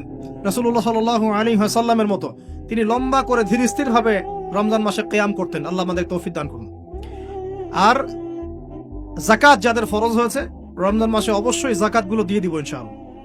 যাকাত নিয়ে ডিফারেন্ট লেকচার আসবে ইনশাআল্লাহ, অনলি যাকাতের উপরে। যাকাত নাই, ইসলামিক অর্থনীতির ভিত্তি থাকবে না। যাকাত প্রতিষ্ঠা না করতে পারলে চিরস্থায়ীভাবে সমাজ থেকে দারিদ্রতা দূর করা যাবে না, কোনোভাবেই যাবে না। আপনি অ্যাডাম স্মিথের বই সমাজে কায়েম করে ছেড়ে দেন, তারপরেও দেখবেন যে সমাজে দারিদ্রতা দূর হচ্ছে না 100%। যতক্ষণ পর্যন্ত মুহাম্মদ সাল্লাল্লাহু আলাইহি ওয়াসাল্লামের ছেড়ে যাওয়া এই যাকাত ভিত্তিক অর্থনীতি প্রতিষ্ঠা না করতে পারছে। আমি চ্যালেঞ্জ করলাম, অ্যাডাম স্মিথের বই দি ওয়েলথ অফ নেশন আপনি প্রতিষ্ঠা করে দেন সমাজের মধ্যে, দেখবেন যে 100% দারিদ্রতা দূর হবে না, কখনো না। মুহাম্মদ সাল্লাল্লাহু আলাইহি ওয়াসাল্লাম রেখে যাওয়া সুন্নত যাকাতটা চালু করে দেন, দেখবেন ইনশাআল্লাহ কেউ না খেয়ে মারা যাবে না ইনশাআল্লাহ। এটা প্র্যাকটিক্যাল। অ্যাডাম স্মিথের জন্ম হয় নাই যখন উমর রাদিয়াল্লাহু আনহু এই যে তার খেলাফত চালাতেন, তখন কি তার জন্ম হয়েছে নাকি?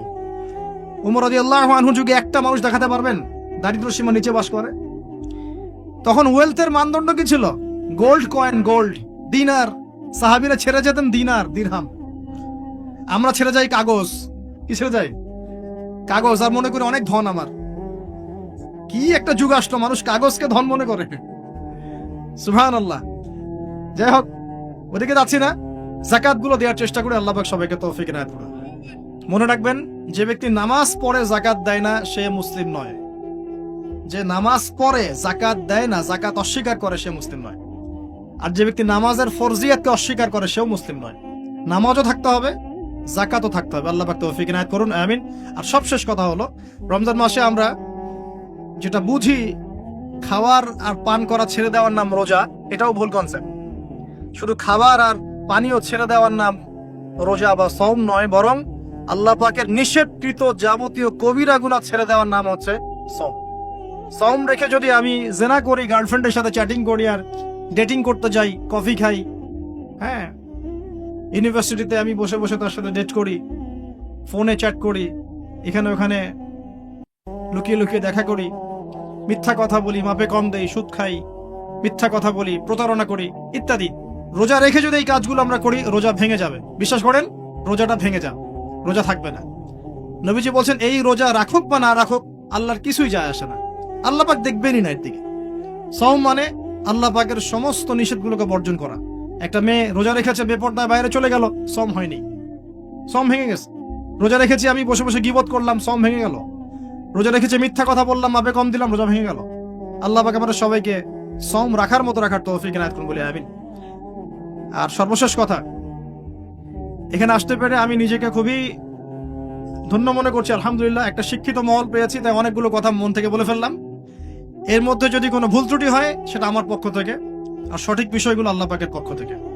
ঢাকাবাসীর জন্য এতটুকু বলবো, বস্তুবাদী হয়েন না। শহরটা যেন আপনাকে বস্তুবাদী না বানাতে পারে। এখানে আমাদেরকে থাকতে হবে কেন? কারণ যেখানে মক্কা, যেখানে আবু জেহেল, সেখানেই মুহাম্মদ সাল্লাল্লাহু আলাইহি ওয়াসাল্লামের জন্ম হয়। যেখানে ইব্রাহিমের পিতা আজার, সেখানেই ইব্রাহিমের জন্ম হয় নাকি? এবং তারা একটা সময় পর্যন্ত চেষ্টা করতে থাকেন সমাজের মানুষকে সঠিক পথে আনার জন্য। যখন পারেন না, তারপর কি করেন? চলে যান। ইব্রাহিম আলাইহিস সালাম চলে গেলেন, আব্বাকে নসিহত করতে করতে ক্লান্ত, আর বোঝে না।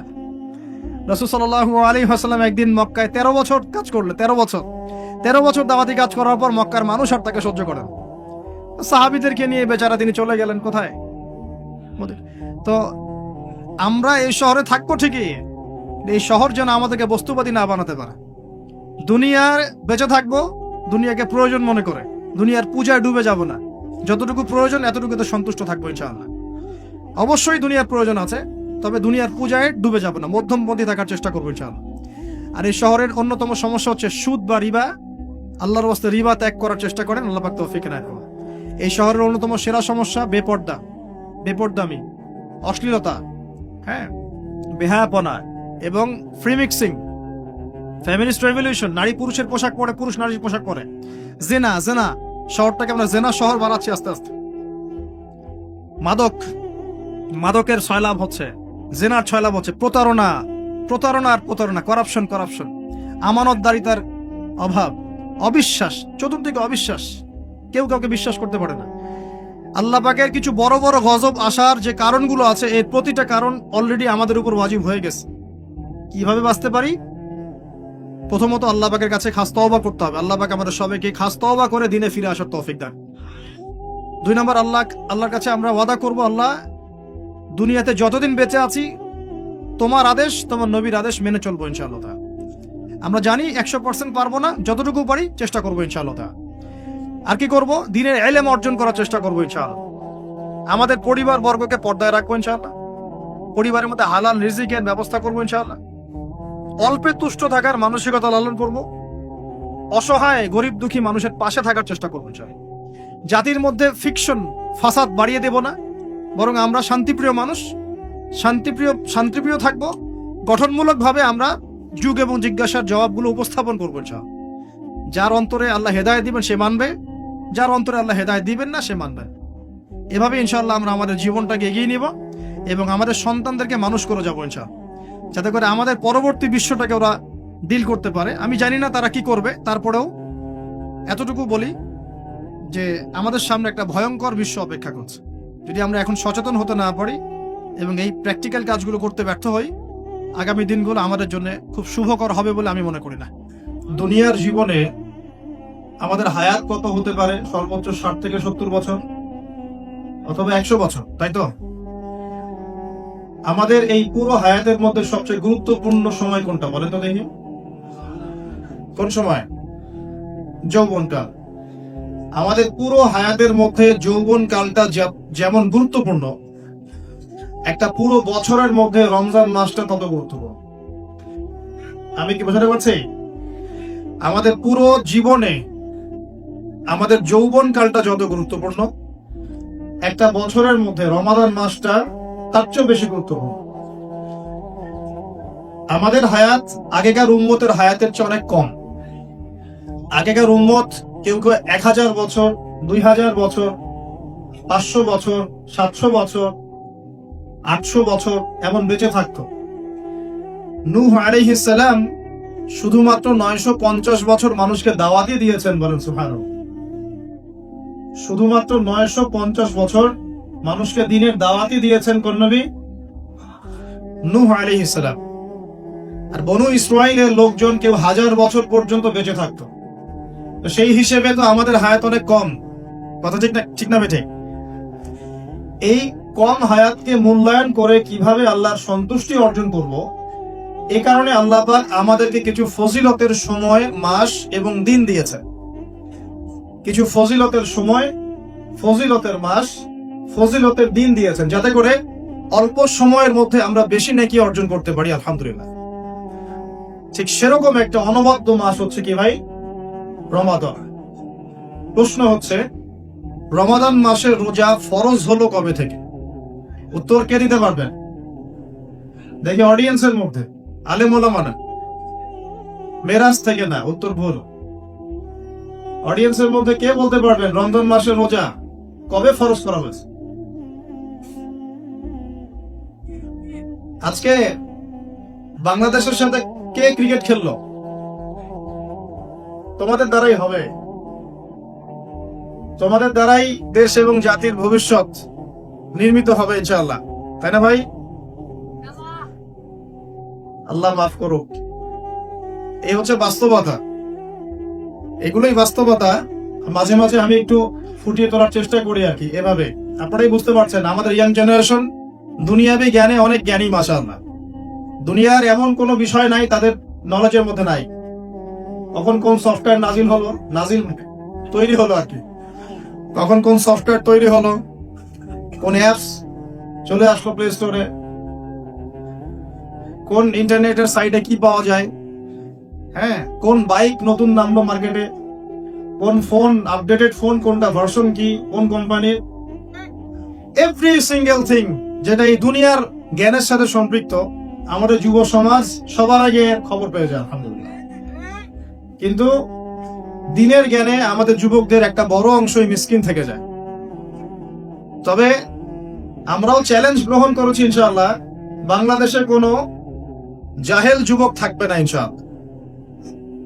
বাংলার মাটির সমস্ত যুবকদেরকে আমরা দিন শেখাবো ইনশাআল্লাহ। কথিত দিন শেখাবো না ইনশাআল্লাহ, প্রকৃত দিন শেখাবো ইনশাআল্লাহ। কথিত দিন আর প্রকৃত দিন কি? কথিত ইসলাম হচ্ছে সেই ইসলাম যে ইসলাম পালন করলে কোনোদিনও আপনাকে একটা গালিও খেতে হবে না, এটা হলো কথিত ইসলাম। সুরসুরি মার্কা, গোলালু মার্কা, সব তরকারিতেই চলে, এরকম ইসলাম না নবী সাল্লাল্লাহু আলাইহি ওয়াসাল্লাম পালন করেছেন আর না সাহাবীরা পালন করেছেন। আমাদের নবীজিকে মানুষ সারা জীবনে 15টা গালি দিয়েছে। কয়টা গালি? নবী সাল্লাল্লাহু আলাইহি ওয়াসাল্লামের চেয়ে ভদ্র কোনো মানুষ আছে? নম্র কোনো মানুষ হয়? তিনি পুরো মানব জাতির জন্য নিজের জীবনটা বিলিয়ে দিলেন। নবী হওয়ার পরে শান্তিতে ঘুমাতেন না, রাতের একটা অল্প অংশ ঘুমাতেন, আবার উঠে নামাজ পড়তেন। উম্মতের জন্য অবর্ণনীয় কষ্ট সহ্য করেছেন। সেই মানুষটাকে মানুষ কেন 15টা গালি দিল? কারণ তিনি এমন একটা ইসলাম, প্রচলিত জাহিলিয়াতের বিরুদ্ধে এমন এক ইসলামের কথা বলেছিলেন, যে ইসলামে শুধু সৎ কাজে আদেশ ছিল না, অসৎ কাজে নিষেধও ছিল। কথা কি বুঝতে পারছেন? যে ইসলাম শুধুমাত্র সৎ কাজে আদেশ করতো না, অসৎ কাজে নিষেধও করত।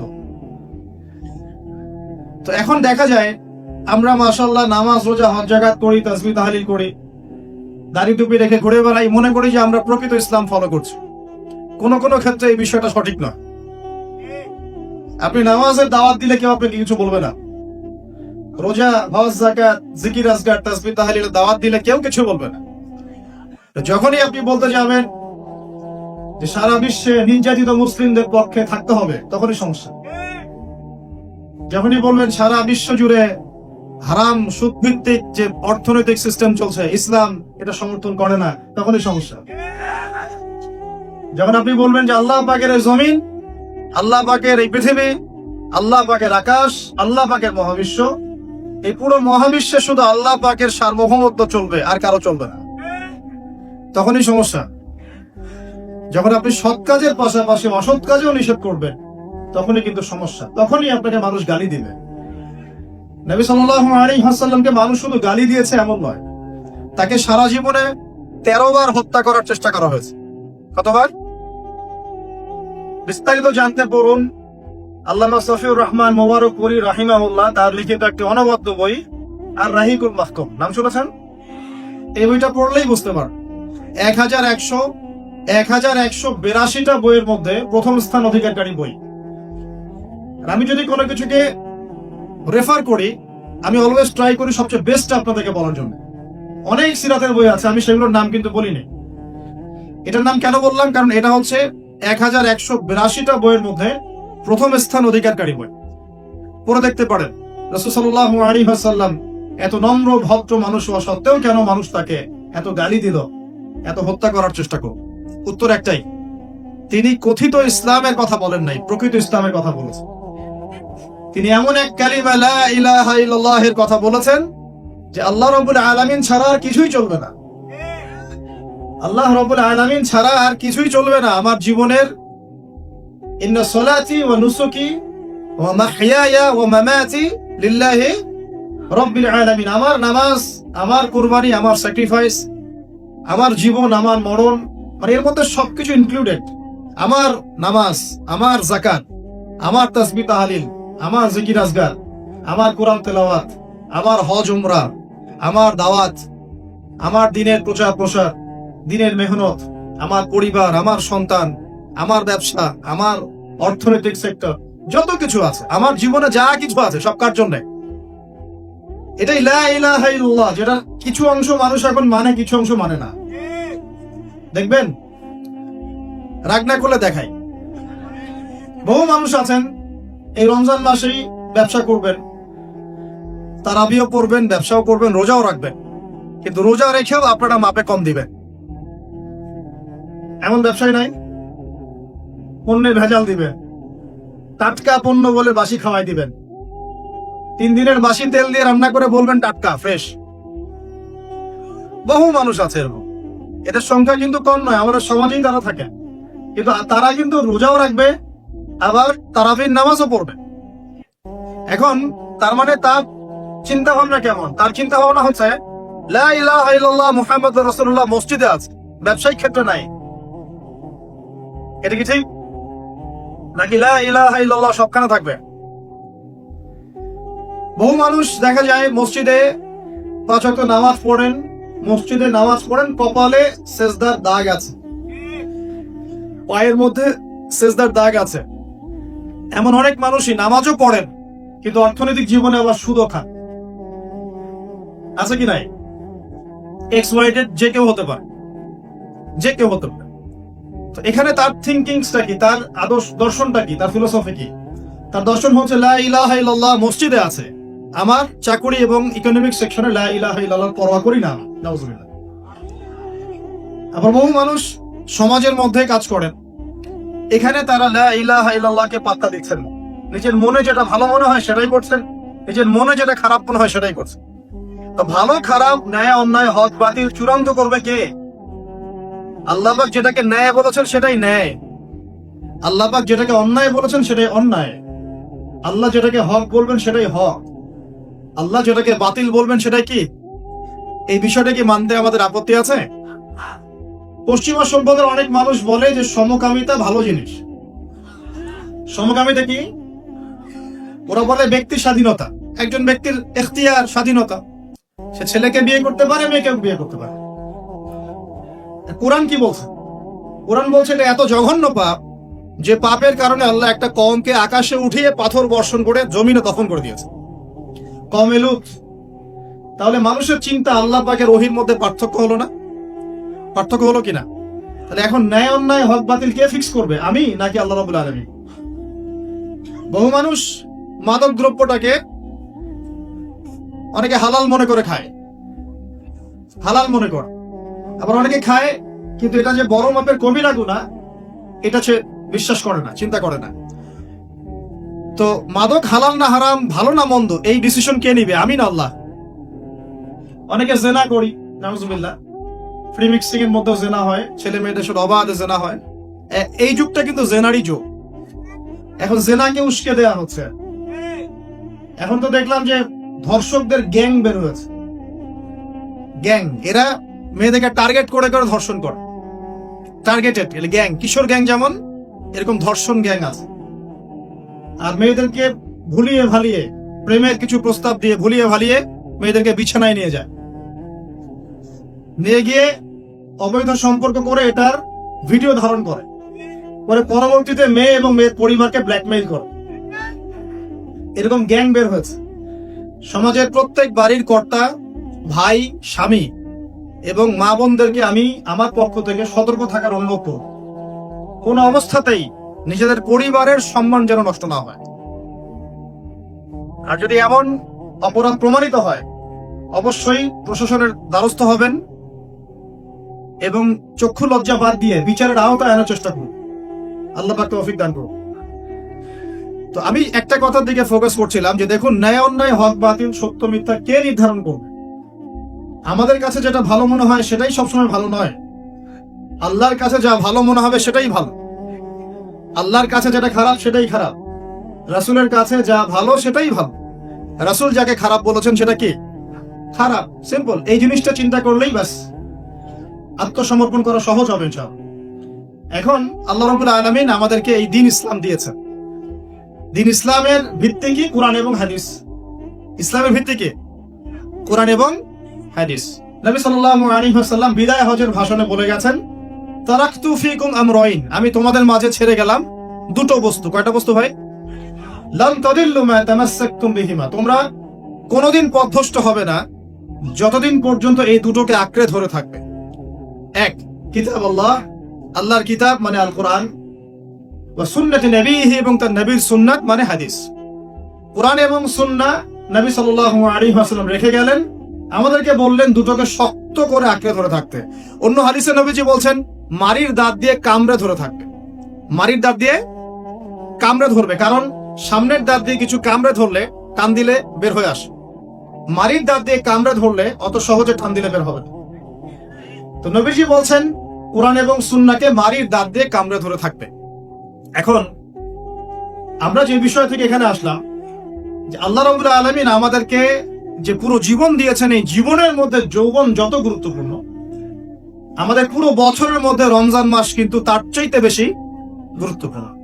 রমাদানের সওম ফরজ হয়েছে দ্বিতীয় হিজরিতে। কত হিজরি ভাই? দ্বিতীয় হিজরি আবার কি? আল্লাহর নবীর নবুয়ত জীবন 23 বছর। কত বছর? এই 23 বছরের প্রথম 13 বছর তিনি ছিলেন মক্কায়। কোথায়? পরের 10 বছর ছিলেন কোথায়? মদিনায়। এই যে মদিনায় হিজরত করলেন তিনি, হিজরত মানে স্থানান্তরিত হলেন, এই হিজরতের প্রথম বছরটাকে বলা হয় প্রথম হিজরি, হিজরতের দ্বিতীয় বছরটাকে বলা হয় দ্বিতীয় হিজরি। এই দ্বিতীয় হিজরিতে আল্লাহ রাব্বুল আলামিন রমজান মাসের রোজাটা ফরজ করেছেন। তার আগে কি ফরজ ছিল তাহলে? তার আগে ফরজ ছিল আশুরা রোজা। কিসের রোজা? আশুরা রোজার নাম শুনেছেন তো? কোনটা? হ্যাঁ হ্যাঁ, যেদিনে মুসা আলাইহিস সালাম এবং বনু ইসরাইলকে আল্লাহ পাক ফেরাউনের বাহিনী থেকে নাজাত দিয়েছে, এটা না? আচ্ছা, এটা আগে ফরজিয়াতের পর্যায়ে ছিল। যখন রমাদানের সওম ফরজ করা হয় তখন এটা নফল হয়ে গেল এবং গুরুত্বপূর্ণ নফল। এখন দ্বিতীয় হিজরিতে শুধুমাত্র রোজাই কিন্তু ফরজ হয়নি, আরো দুইটা জিনিস হয়েছে যেটা অনেকে আলোচনায় নিয়ে আসেন না। দ্বিতীয় হিজরিতে 3টা জিনিস আমরা পেয়েছি। কয়টা ভাই?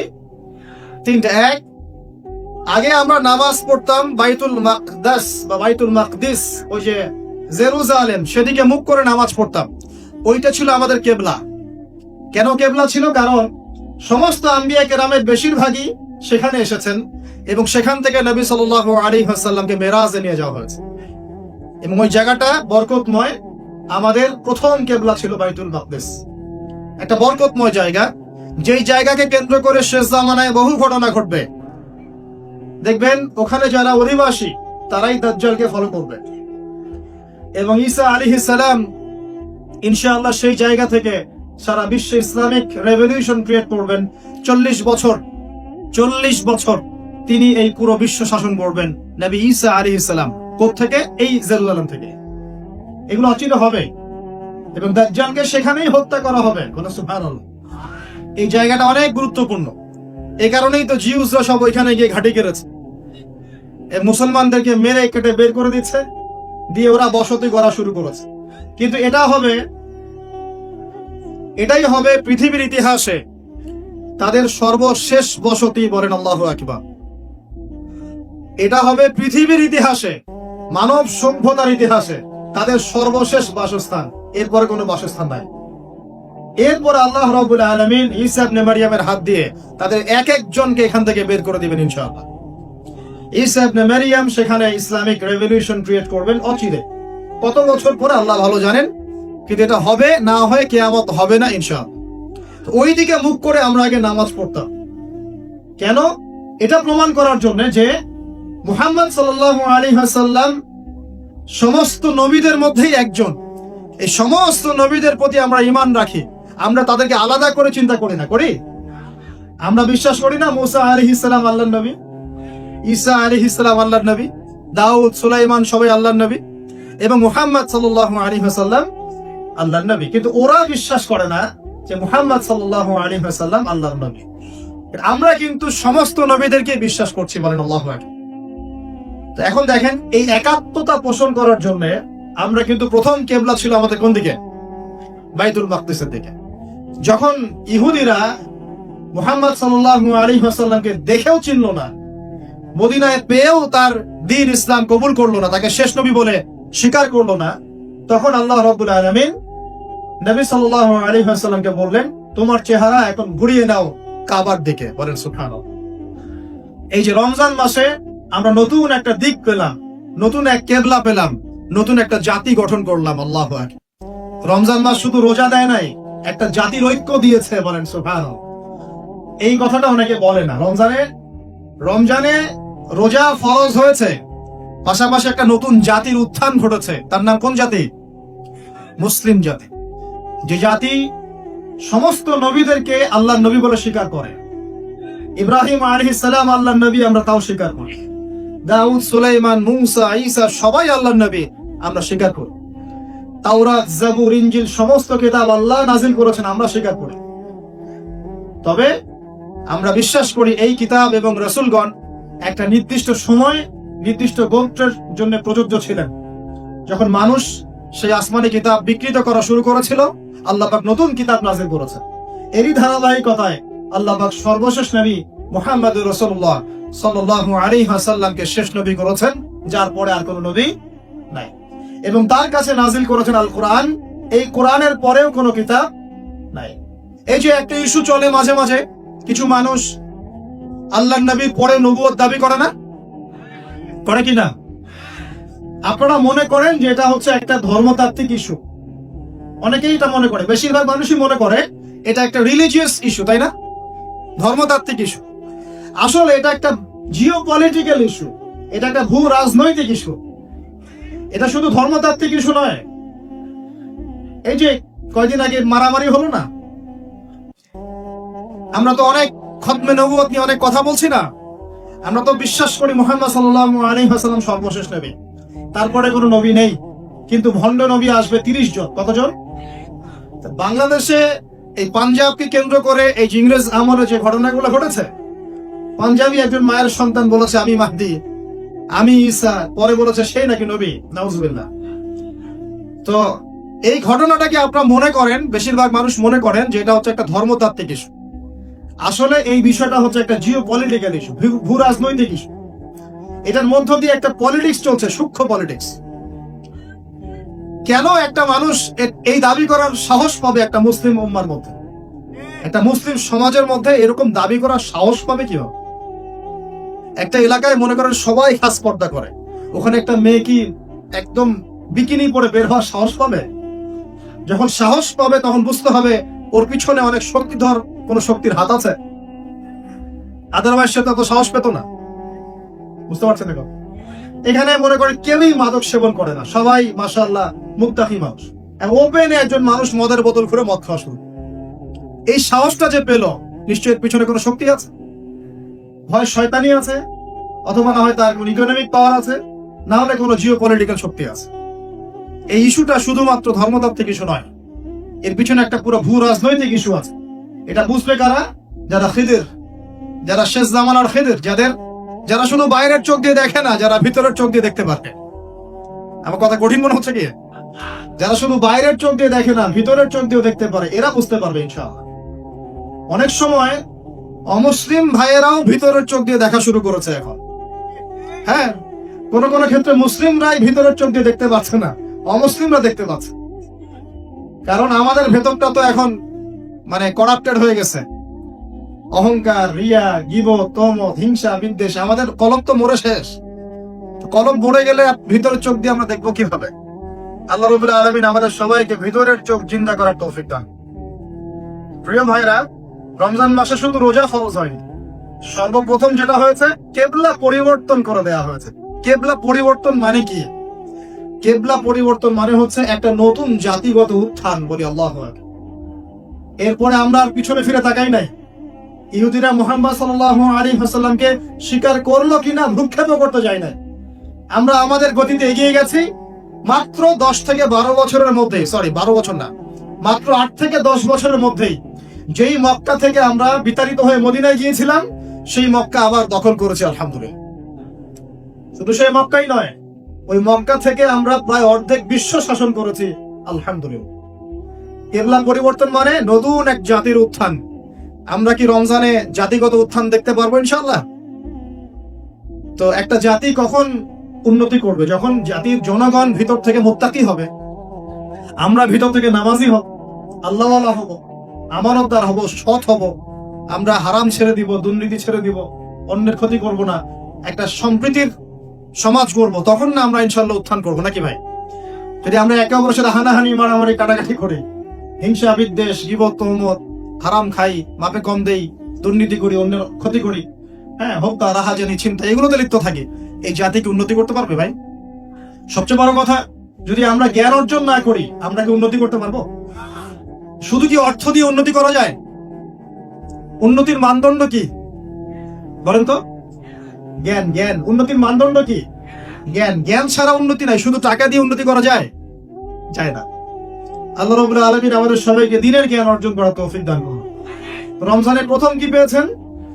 কেবলা পরিবর্তন। এবার রমজানের সওমকে ফরজ করা হয়েছে, পুরো মাস সওম রাখবেন। আল্লাহু আকবার, পুরো মাস। এবং এই মাসে আল্লাহ রাব্বুল আলামিন আরেকটা জিনিস মুসলিমদেরকে দিয়েছিলেন, সেটা হলো, খুব খেয়াল করে দেখবেন, এই যে কোরআন খুলবেন, দেখবেন পরপর 3 পৃষ্ঠায় 3টা আয়াত আছে, ব্যাক টু ব্যাক 3 পৃষ্ঠায় 3টা আয়াত। একটা কুতিবা আলাইকুমুল কিসাস, তোমাদের উপর কিসাসকে ফরজ করা হলো। কিসাস কি? ওই যে কেউ হত্যা করলে ইসলামিক কোর্ট তাকে হত্যা করবে, কেউ কারো চোখ তুলে ফেলেছে, ইসলামিক কোর্ট তারও চোখ তুলে ফেলবে, কেউ কারো হাত কেটেছে, ইসলামিক কোর্ট তারও হাত কেটে ফেলবে। মানে চোখের বদলে চোখ, হাতের বদলে হাত, জানের বদলে জান, এটাকে বলা হয় কি? কিসাস। দেখবেন কোরআনে সূরা বাকারায় পরপর 3 পৃষ্ঠায় 3টা কুতিবা আলাইকুম আছে, 3 পৃষ্ঠায় 3টা কুতিবা আলাইকুম, মানে ফরজ করা হলো। এক কুতিবা আলাইকুমুল কিসাস, তোমাদের উপর কিসাসকে ফরজ করা হলো।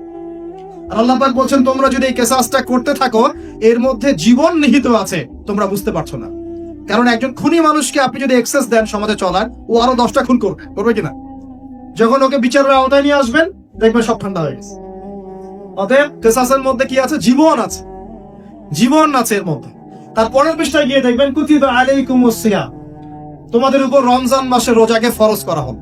কামা কুতিবা আলাল্লাযীনা মিন ক্বাবলিকুম, যেমন করে তোমাদের পূর্ববর্তীদের উপরেও রোজাকে ফরজ করা হয়েছিল, লাআল্লাকুম তাত্তাকুন, যাতে তোমরা মুত্তাকি হতে পারো। রমজানের সওমের উদ্দেশ্য কি তাহলে? মুত্তাকি হওয়া, আল্লাহ ভীরুতা অর্জন করতে পারো, এটা উদ্দেশ্য। ঠিক তার পরের পৃষ্ঠায় গিয়ে দেখবেন কুতিবা আলাইকুমুল কিতাল আছে, তোমাদের উপরে যুদ্ধকে ফরজ করা হয়েছে, এটাও আছে। ঠিক এই কারণেই রমজান মাসে বদরের যুদ্ধ সংঘটিত হয়েছে। বলেন আল্লাহু আকবার।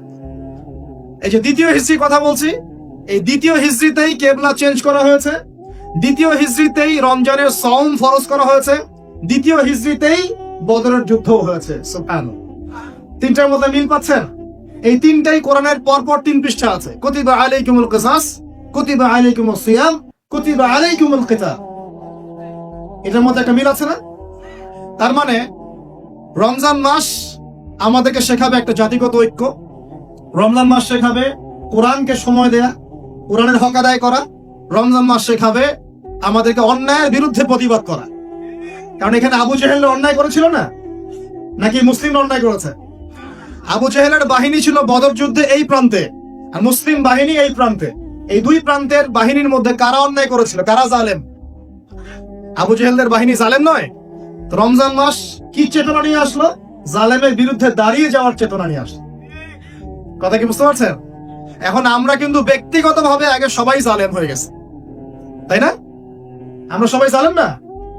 সবাই আমরা দোয়া করি কি, রব্বানা যালামনা আনফুসানা, আল্লাহ আমরা আমাদের নফসের উপর জুলুম করেছি। নামাজে কি পড়ি? আল্লাহুম্মা ইন্নী যালামতু নাফসি, আল্লাহ আমি আমার নফসের উপর জুলুম করেছি। তার মানে প্রথম আমি নিজেই তো জালেম। আমি আপনি আমরা সবাই জালেম, আমরা সবাই নিজেদের নফসের উপর জুলুম করেছি। নামাজ পড়ি নাই, যাকাত দেই নাই, দান সদকা করি না, কোরআন তেলাওয়াত করি না, তাসবিহ তাহলিল করি না, পর্দা করি না, হালাল খাই না, অন্যের ক্ষতি করি, সুদ খাই, ঘুষ খাই, জেনা করি, হ্যাঁ মিথ্যা কথা বলি, গীবত করি, তো কত অন্যায় পাপে লিপ্ত আছি। আমরা কি জুলুম করি নাই? তাহলে রমজান মাসের চেতনা হবে নিজের উপর আগে কাজ করা, নিজের নফসের উপর কাজ করা, নিজে যদি জালেম হয়ে থাকে জুলুম থেকে নিজেকে বের করে নিয়ে আসে। তাহলে প্রথম শিক্ষা কি ভাই? আগে আমরা নিজের নফসের উপর দেখবো আমরা কি জুলুম করেছি নিজের নফসের উপরে। রমজান জালেমের বিরুদ্ধে দাঁড়ানোর মাস, আর সর্বপ্রথম জুলুম করেছে আমি আমার নফসের উপরে। আল্লাহ আমাদেরকে নফসকে সংশোধন করার তৌফিক দান করুন। এরপর দেখবো পরিবারে জুলুম আছে কিনা, পরিবারে আল্লাহ এবং রাসূলের বিধানের এগেইনস্টে আমরা কেউ চলে কিনা। যদি চলে, এখানে সংশোধন করতে হবে। রমজান মাস এই শিক্ষা দিবে। এরপর দেখবো আমার সেক্টর, আমি যেখানে কাজ করি, আমার সমাজ, আমার সংগঠন, আমার অমুক, আমার তমুক, এখানে জুলুম আছে কিনা। এখানে জুলুম থাকে রমজান মাসে, এই জুলুমের এগেইনস্টে আমাকে দাঁড়াতে হবে। এভাবে আস্তে আস্তে যত বড় পর্যায়ে যাবেন, রমজান তত বড় শিক্ষা দিবে ইনশাআল্লাহ। তো রমজান কয়টা জিনিস দিয়েছে ভাই? প্রথমে 3টা। 1, কেবলা পরিবর্তন, একটা জাতিগত উত্থান। 2, কোরআন নাজিল হয়েছে এই মাসে। 3, এই মাসে আবার বদর যুদ্ধ হয়েছে। 3টা জিনিস। আর আজকে আমরা আলোচনা করবো একটা জিনিস নিয়ে সংক্ষিপ্ত সময়ের মধ্যে, সেটা হলো কোরআন এবং রমাদান। একটু মনোযোগ দেন, খুব লম্বা আলোচনা করে আপনাদেরকে বিরক্ত করব না। যে কথাগুলো বলবো ইনশাআল্লাহ আমি কিন্তু সারগর্ভ কথা বলার চেষ্টা করছি ইনশাআল্লাহ। দেখুন, আমরা একটু এবার চলে যাবো সূরা কদরে। কোন সূরা ভাই? আল্লাহ পাক বলেন ইন্না আনজালনাহু ফি লাইলাতিল কদর, নিঃসন্দেহে আমি কোরআনকে নাজিল করেছি কদরের রাতে। কোন রাতে? ওয়া মা আদরাকা মা লাইলাতুল কদর, হে নবী মুহাম্মদ সাল্লাল্লাহু আলাইহি ওয়াসাল্লাম, আপনি কি জানেন কদরের রাত কি? লাইলাতুল কদরি খায়রুম মিন আলফি শাহর, আল্লাহ পাক বলেন কদরের রাত হচ্ছে 1000 মাসের চাইতে উত্তম। সুবহানাল্লাহ। তানাজ্জালুল মালাইকাতু ওয়ার রূহ, এই রাতে নাজিল হয়, অবতীর্ণ হন ফেরেশতা মণ্ডলী, আসমান থেকে সমস্ত ফেরেশতারা নেমে আসে। ওয়ার রূহ, এবং জিবরাইল আলাইহিস সালামও নেমে আসে। তানাজ্জালুল মালাইকাতু ওয়ার রূহ ফিহা বিইذনি রাব্বিহিম মিন কুল্লি আমর, এই রাতে আল্লাহ পাক তাকদীরের ফয়সালা করেন প্রত্যেকটা বিষয়ে। সালামুন হিয়া হাত্তা মাতলাইল ফজর, এবং ফজর পর্যন্ত এই রাতে শান্তি বিরাজ করে। শান্তি, শান্তি আর শান্তি। সুবহানাল্লাহ। এই রাতে যে ইবাদত করবে 1000 মাস ইবাদত করেন নাকি পাবে। কেন এই রাতটা কেন ইম্পর্টেন্ট? একটাই কারণ, এই রাতে আল্লাহ পাক কোরআন নাজিল করেছেন। কি নাজিল করেছেন? কোরআন। এখন আসেন একটু মনোযোগ ধরে রাখেন। আল্লাহ পাক কোরআন নাজিল করেছেন লাইলাতুল কদরে।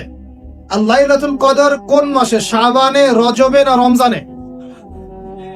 আবার বলছি, আল্লাহ বলছেন আমি কোরআন নাজিল করেছি লাইলাতুল কদরে। তো লাইলাতুল কদর কি শাবানে, রজবে না রমজানে? তার মানে লাইলাতুল কদর রমজানের কোথায়? রমজানের শেষ দশকে, রমজানের শেষ দশকে 21, 23, 25, 27, 29 এই 5টা বেজোর রাতের যে কোনো একটা রাত হবে কি লাইলাতুল কদর। তার মানে আমরা বুঝতে পারলাম কোরআন নাজিল হয়েছে লাইলাতুল কদরে, লাইলাতুল কদর হচ্ছে রমজান মাসে, অর্থাৎ কোরআন নাজিল হয়েছে রমজান মাসে। ঠিক আল্লাহ পাক সূরা বাকারায় বলছেন শাহরু রমাদানাল্লাযী উনজিলা ফীহিল কুরআন। রমজান সেই মাস যেই মাসে শুধু কেবলাই পরিবর্তন হয়নি, শুধু বদরের যুদ্ধই করা হয়নি, রমজান মাসে কোরআনও নাজিল হয়েছে। আল্লাহু আকবার। এখন বুঝতে হবে, এবার এই জায়গায় আসেন, যখন কোরআন নাজিল হচ্ছে তখনকার পরিবেশটা কেমন? এই যুবক ভাইরা একটু খেয়াল করেন, আপনাদের জন্য এই লেকচারটা ইম্পর্টেন্ট, কারণ আগামী কাজগুলো আপনাদেরকে করতে হবে। রমজান মাসে কোরআন নাজিল হয়েছে, এখন দেখবো আমরা কোরআন কোন প্রেক্ষাপটে নাজিল হয়েছে, কেন নাজিল হলো, কোরআন নাজিল হওয়ার কি প্রয়োজন ছিল বিশ্বে। কোরআন নাজিল হয়েছে এমন একটা সমাজে, যে সমাজটাকে আমরা বলি আইয়ামে জাহিলিয়া। কি বলি ভাই? কোথায় নাজিল হয়েছে? হেরা গুহায়। কার উপর নাজিল হয়েছে? মুহাম্মদ রাসূলুল্লাহ সাল্লাল্লাহু আলাইহি ওয়াসাল্লামের উপরে। কখন, কিভাবে, কোন প্রেক্ষাপটে? প্রেক্ষাপটটা এমন ছিল, ওই সমাজটা ছিল আবু জেহেলের শাসন। কার শাসন? আবু জেহেল মানে কি? আবু জেহেল কিন্তু তার নিজের নাম, তার নিজের নাম হলো আবুল হাকাম। নিজের নাম কি? আবুল হাকাম মানে কি? আবুল হাকাম মানে জ্ঞানের পিতা। সোজা বাংলা ভাষায় বললে আবুল হাকাম মানে বুদ্ধিজীবী। আবুল হাকাম মানে কি? আমাদের সমাজে বুদ্ধিজীবীর অভাব আছে। টকশো মাথায় ফেলছে, একদম টকশোর পর টকশো, টকশোর পর টকশো, খালি বক বক বক বক বক বক, কাজের কাজ কিছুই নাই। কথা যতটুকু, কাজ তার চেয়ে অল্প। এত কথা, সুবহানাল্লাহ। মানে পৃথিবীর সব জ্ঞানী মানুষ এখানেই আছে। বাপখানে এমন পৃথিবীর যত জ্ঞানী মানুষ আল্লাহ পাক এখানেই নাজিল করছেন। আবুল হাকাম, তার নাম আবুল হাকাম, জ্ঞানের পিতা। কার নাম? আবুল হাকাম। তাহলে এখন বলেন, আবু জেহেলের নাম আবুল হাকাম, তো এখন আমরা ওকে আবু জেহেল বলে ডাকি কেন? বলেন দেখি, ও কোন জ্ঞান অর্জন করে নাই, কোন জ্ঞান চেনে নাই? যখন কোরআন নাজিল হচ্ছে এবং রাসূল সুন্নাহ দিয়ে দাওয়াতি কাজ করছেন, ইসলামের প্রচার করছেন, ও ইসলামের এই আলো চিনতে পারে নাই বলেই তার নাম আবু জেহেল। সে অনেক বস্তুবাদী জ্ঞানী ছিল ঠিকই, সে সমরবিদ্যা জানতো, অর্থনীতি জানতো, সে কূটনীতি জানতো, সে রাষ্ট্র পরিচালনার জ্ঞান জানতো, সে দারুন নাদওয়া পরিচালনা করত, সে ব্যবসা করতে পারতো, সে কি জানতো না? কেন তাকে আবু জেহেল বলছি? কারণ সে কোরআন সুন্নাহর জাজল্যমান সত্যটাকে ডিনাই করেছে। এই কারণ এরকম লোক আমাদের সমাজে আছে কিনা? শুধু আমাদের সমাজে না, এরকম লোক দিয়ে এখনকার বিশ্বটাই ভর্তি। এখনকার বিশ্বে আবু জেহেল দিয়ে ভর্তি সব। অর্থনীতি, জিওপলিটিক্স, ভূরাজনৈতিক প্রেক্ষাপট, philosophy, science, arts, commerce, medical science, engineering, এমন কোনো জ্ঞান নাই যে তার জানা নাই। কিন্তু কোরআন এবং সুন্নাহর জ্ঞানে মিসকিন, সত্য চিন্তা মিসকিন। ওযু করতে পারে না, গোসল করতে পারে না, নামাজের ফরজ ওয়াজিব জানে না, সুন্নত মুস্তাহাব বোঝে না, কোরআন তেলাওয়াতও করতে পারে না। একটা আয়াত তেলাওয়াত করতে দাঁত ভেঙে যাচ্ছে একেবারে। একটা আয়াত তেলাওয়াত করতে ওলামায়ে কেরামের সামনে বসলে একটা আয়াত তেলাওয়াত করতে 10টা ভুল বের করা যাবে। দিনের বেসিক জ্ঞান অর্জন করতে পারে না। আবু জেহেল কাকে বলে? এই ধরনের মানুষকে আবু জেহেল বলে। আবু জেহেল কাকে বলে? কন্টেন্ট মানে দিয়ে দিও অনলাইনে। আবু জেহেল কাকে বলে? আবু জেহেলের সংজ্ঞা কি? আবু জেহেলের যুগে কি ছিল ভাই? আবু জেহেলের যুগে অনেকদিন বলেছে মেজর 5টা সমস্যা ছিল। কয়টা? মেজর 5টা, মাইনর সমস্যা অনেক, মেজর 5টা। এক, আবু জেহেলের যুগের বেশিরভাগ মানুষ শিরক করতো। কি করতো ভাই? লাত, উজ্জা, হবল, মানাত এইসব মূর্তির পূজা করত। এখন হয়তো মুসলিম সমাজে এটা নাই ঠিকই, কিন্তু মুসলিমরা এখন কবর মাজার পূজায় শুরু করেছে। করে নাই? মুসলিমরাও এখন নেক্সট শুরুতে ধোঁকা খাচ্ছে। শিরক তো আমাদের সমাজে চলছে। শিরক কি হয় কেন আমি লেকচার দিয়েছি, দেখবেন মুসলিম সমাজে কত শিরক চলছে। রাস্তাঘাটে উঠতে বসতে পেপার পত্রিকা খুললেই শিরক। পেপার খুলবেন, রাশিফল, সিংহ রাশি, কন্যা রাশি, দিনটা কেমন যাবে বিশ্বাস করলেই মোশরেক হয়ে যান। রাস্তার পাশে টিয়া পাখি দিয়ে ভাগ্য পরীক্ষা করছে, হাতটা দেখে দেন তো ভাই কি আছে, বললেই শিরক হয়ে যান। আংটি বিক্রি করছে, আংটি পরলে রোগ ভালো হবে, হাতে দিল রোগ ভালো হবে এই উদ্দেশ্যে মোশরেক। হাতে দিয়েছে রোগ ভালো হবে, আমার ডায়াবেটিস ভালো হয়ে যাবে, বিসমিল্লাহ, ব্যাস মোশরেক। নাউজুবিল্লাহ। এই আকীদা নিয়ে পড়লেই মশাই মুসলিম সমাজে অহরহ শিরক আছে। বাসায় মা বোন যারা আছে অনেকেই দেখা যায় চুল আশ্রয় চিরুনি পরে গেলে পরে আজকে মেহমান আসবে, কি আসবে আজকে, মেহমান আসবে আজকে বললে সে বাসা থেকে বের হচ্ছেন, আপনার পাঞ্জাবিটা একটু আটকে গেছে, আপনার স্ত্রী বলছে একটু বসে যান, অমঙ্গল হতে পারে, বসেন, বাস বসে শিরক হয়ে গেল। মুসলিম সমাজে রন্ধ্রে রন্ধ্রে শিরক। এখন আবু জাহেলের যুগে শিরক ছিল, এগুলো বলতে থাকলে এটা নিয়ে আলোচনা করতে হবে, আলোচনার টপিক আমার আজকে অন্য। আবু জাহেলের যুগে কি ছিল ভাই? শিরক ছিল, সমাজে রন্ধ্রে রন্ধ্রে শিরক ছিল। এখনকার সমাজেও শিরক আছে। তারা লা ইলাহা ইল্লাল্লাহ না পড়ে শিরক করতো, আমরা পড়েও শিরক করি। আল্লাহ পাক আমাদের সবাইকে শিরকের পাপ থেকে হেফাজত করুন বলিয়া। এই একটা পাপ যদি কেউ না করে ইনশাআল্লাহ সে জান্নাতে যাবে, যতই পাপ করুক না কেন। জেনা করেছে, মদ খেয়েছে, মিথ্যা বলেছে, অনেক কিছু করেছে, শুধু শিরকের পাপ করে নাই, আল্লাহ তাকে মাফ করে দিবেন ইনশাআল্লাহ। বিশ্বাস করলেন না কথাটা? নবীজি বলেছেন এই উম্মতের যে কোনো ব্যক্তি যতই পাপ করুক না কেন আল্লাহ পাক সমস্ত পাপ মাফ করতে পারেন, কিন্তু শিরকের গুনাহ আল্লাহ পাক মাফ করবেন। তওবা করে যদি মারা না যায় মাফ করবেন। একটা এক্সাম্পল দিয়ে বুঝাচ্ছি তাহলে ক্লিয়ার হয়ে যাবে। মনে করেন কেউ একজন জেনা করেছে, তওবা করার সুযোগ হয় নাই, মারা গেছে, নাউজুবিল্লাহ। এখন আল্লাহ পাক কিয়ামতের মাঠে এই জেনার পাপটা মাফ করে দিতে পারেন, যদিও সে তওবা করে নাই। যদিও সে তওবা করে নাই, আল্লাহ পাক এই পাপটাও মাফ করতে পারেন। কিন্তু একজন ব্যক্তি শিরক করেছে, তওবা করে নাই, কিন্তু এই অবস্থায় যদি কাল কিয়ামতের মাঠে আল্লাহর সাথে সাক্ষাৎ করে, আল্লাহ তার গুনাহ মাফ করবে না। এই শিরক আর অন্য পাপের এই হলো পার্থক্য। তার সবচেয়ে কোন বিষয়টা থেকে আমাদের বেঁচে থাকা উচিত ভাই? শিরক কি ও কেন, একটা বই পাওয়া যায়, কিনে নিবেন। কিতাবুত তাওহীদ একটা বই আছে, পড়ে নেবেন। কুরআন সুন্নাহর আলোকে বিশুদ্ধ আকীদা, এরকম অনেক বই পাওয়া যায়। আর আকীদা সংক্রান্ত একটা অনবদ্য বই হলো আল আকীদা আত-তাহাওয়িয়া। এই চারটা পাঁচটা বই পড়লে আপনার শিরকের কনসেপ্ট ক্লিয়ার হয়ে যাবে ইনশাআল্লাহ। আল্লাহ পাক আমাদেরকে পড়াশোনা করার তৌফিক দেন। এবার আসেন, আবু জাহেলের যুগে ছিল সুদ। সুদ সুদ বুঝেন কিনা? 100 টাকা দিলাম 105 টাকা দেওয়া লাগবে। 1 লাখ টাকা দিলাম 1,01,000 টাকা দেওয়া লাগবে। 1,01,000 টাকাও যদি দেন ওই 1 টাকাই সুদ। সুদ তো আমরা বুঝি না। এখন তো পেপার মানির মধ্যেও সুদ আছে, ইলেকট্রনিক মানির মধ্যেও সুদ আছে। সামনে একটা আসবে অচিরেই ক্রিপ্টোকারেন্সি, বিটকয়েন, ওটার মধ্যেও সুদ থাকবে। আর সুদ ভিত্তিক ইকোনমিক সিস্টেম দিয়ে পুরো বিশ্বটাকে অক্টোপাসের মতো একদম পেঁচিয়ে ধরা হয়েছে। মানে এটা যদি ওয়ার্ল্ড হয়, এটাকে চেপে ধরছে এভাবে, সুদ দিয়ে এভাবে চেপে ধরছে। আপনি বেরিয়ে হইতে পারবেন না, এখান থেকে বের হতে পারবেন না। যারা যে মার্শাল আর্ট প্র্যাকটিস করে ওরা জানে কিছু লক আছে, লক মানে যখন 1-on-1 ব্যাটল হয় রিংয়ে, যারা বক্সিং খেলে, মার্শাল আর্ট জানে, রেসলিং খেলে, এরা কিছু লক করতে পারে। লক মানে কিছু মারবে না আপনাকে, জাস্ট লক করে রেখে দিবে, নড়তে পারবেন না, বুঝছেন? তো এরকম লক করে রেখে দিছে পুরো বিশ্বটাকে। এখন সুদ, বের হতে পারবেন না। বের হতে পারবেন কোথায়? যদি মনে করেন আপনি খুব এই যে গ্রামে বাস করছেন, এখানে সমাজের লেনদেন করেন না, নিজে চাষবাস করে নিজে খান, তখন আপনি হয়তো বেঁচে থাকতে পারবেন। মার্কেটে গেলেই সুদে পড়তে হবে আপনাকে। এটা কি পসিবল? একা একা থাকা সম্ভব? অতএব সমাজে থাকতেই হবে। এখন সমাধান কি? ফাত্তাকুল্লাহা মাস্তাতা'তুম, সাধ্যমতো আল্লাহকে ভয় করেন, সাধ্যমতো আল্লাহকে ভয় করেন। ইচ্ছা করে সুদের সাথে সম্পৃক্ত হবেন না। যদি অনিচ্ছাকৃত ভাবে সুদের অর্থ চলে আসে, যদি জানেন এটা সুদের, ছেড়ে দেন, এটা ছেড়ে দেন। ওইটা দিয়ে পাবলিক টয়লেট নির্মাণ করে দেন, তাও খায়েন না আল্লাহর ওয়াস্তে। কারণ নবীজি বলেছেন সাল্লাল্লাহু আলাইহি ওয়াসাল্লাম, 1 দিরহাম যে ব্যক্তি সুদ খায় সে যেন 36 বার জেনা করলো। এটা সহিহ বুখারীর হাদিস, উলামায়ে কেরাম জানেন। যে ব্যক্তি 1 দিরহাম সুদ খেয়েছে সে যেন 36 বার জেনা করেছে।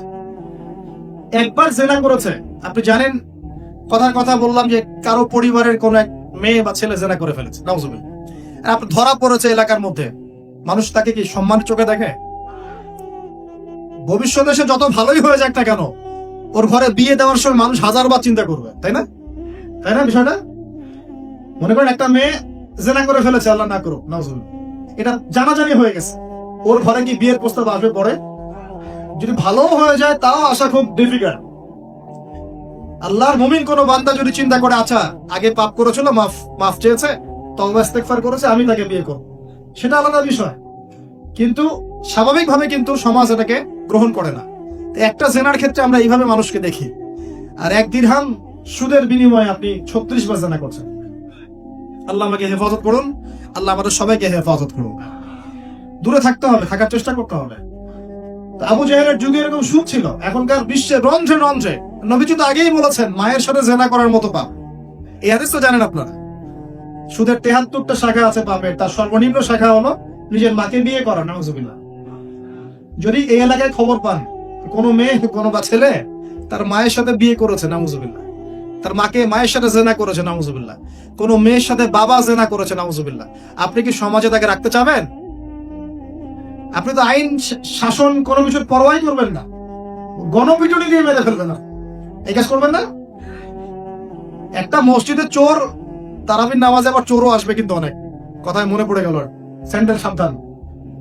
তো তারাবির নামাজে অনেক চোর আসে না? অনেকে তো মসজিদের দান বাক্স শুদ্ধে নিয়ে চলে যায়। কি ইনসাফ আমাদের সমাজে! মসজিদের ফ্যান লক করে রাখতে হয় তালা দিয়ে, বাইরে মসজিদের ফ্যান লক করে রাখতে হয় তালা দিয়ে, খাঁচার মধ্যে। তো মসজিদেও চোর যায়।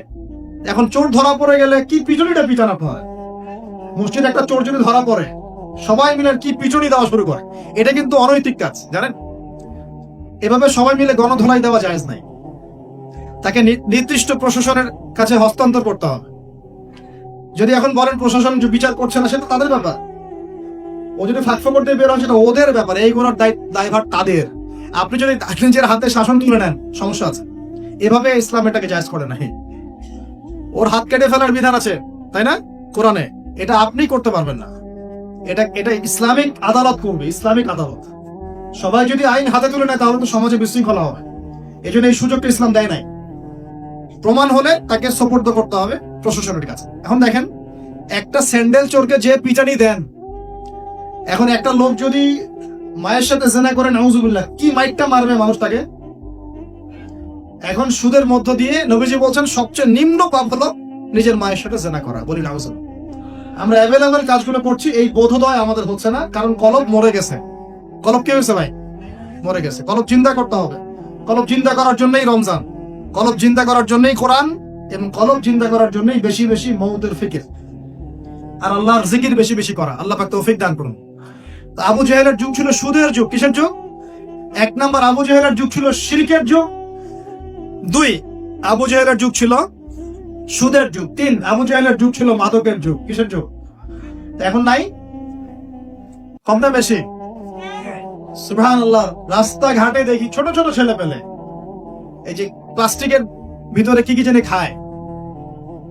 ছোট ছোট ছেলে, একদম ছোট কচি কাঁচা বাচ্চা। এদের ভবিষ্যৎ নিয়ে ভাববেটাকে? আমাদেরকে ভাবা উচিত না ভাই?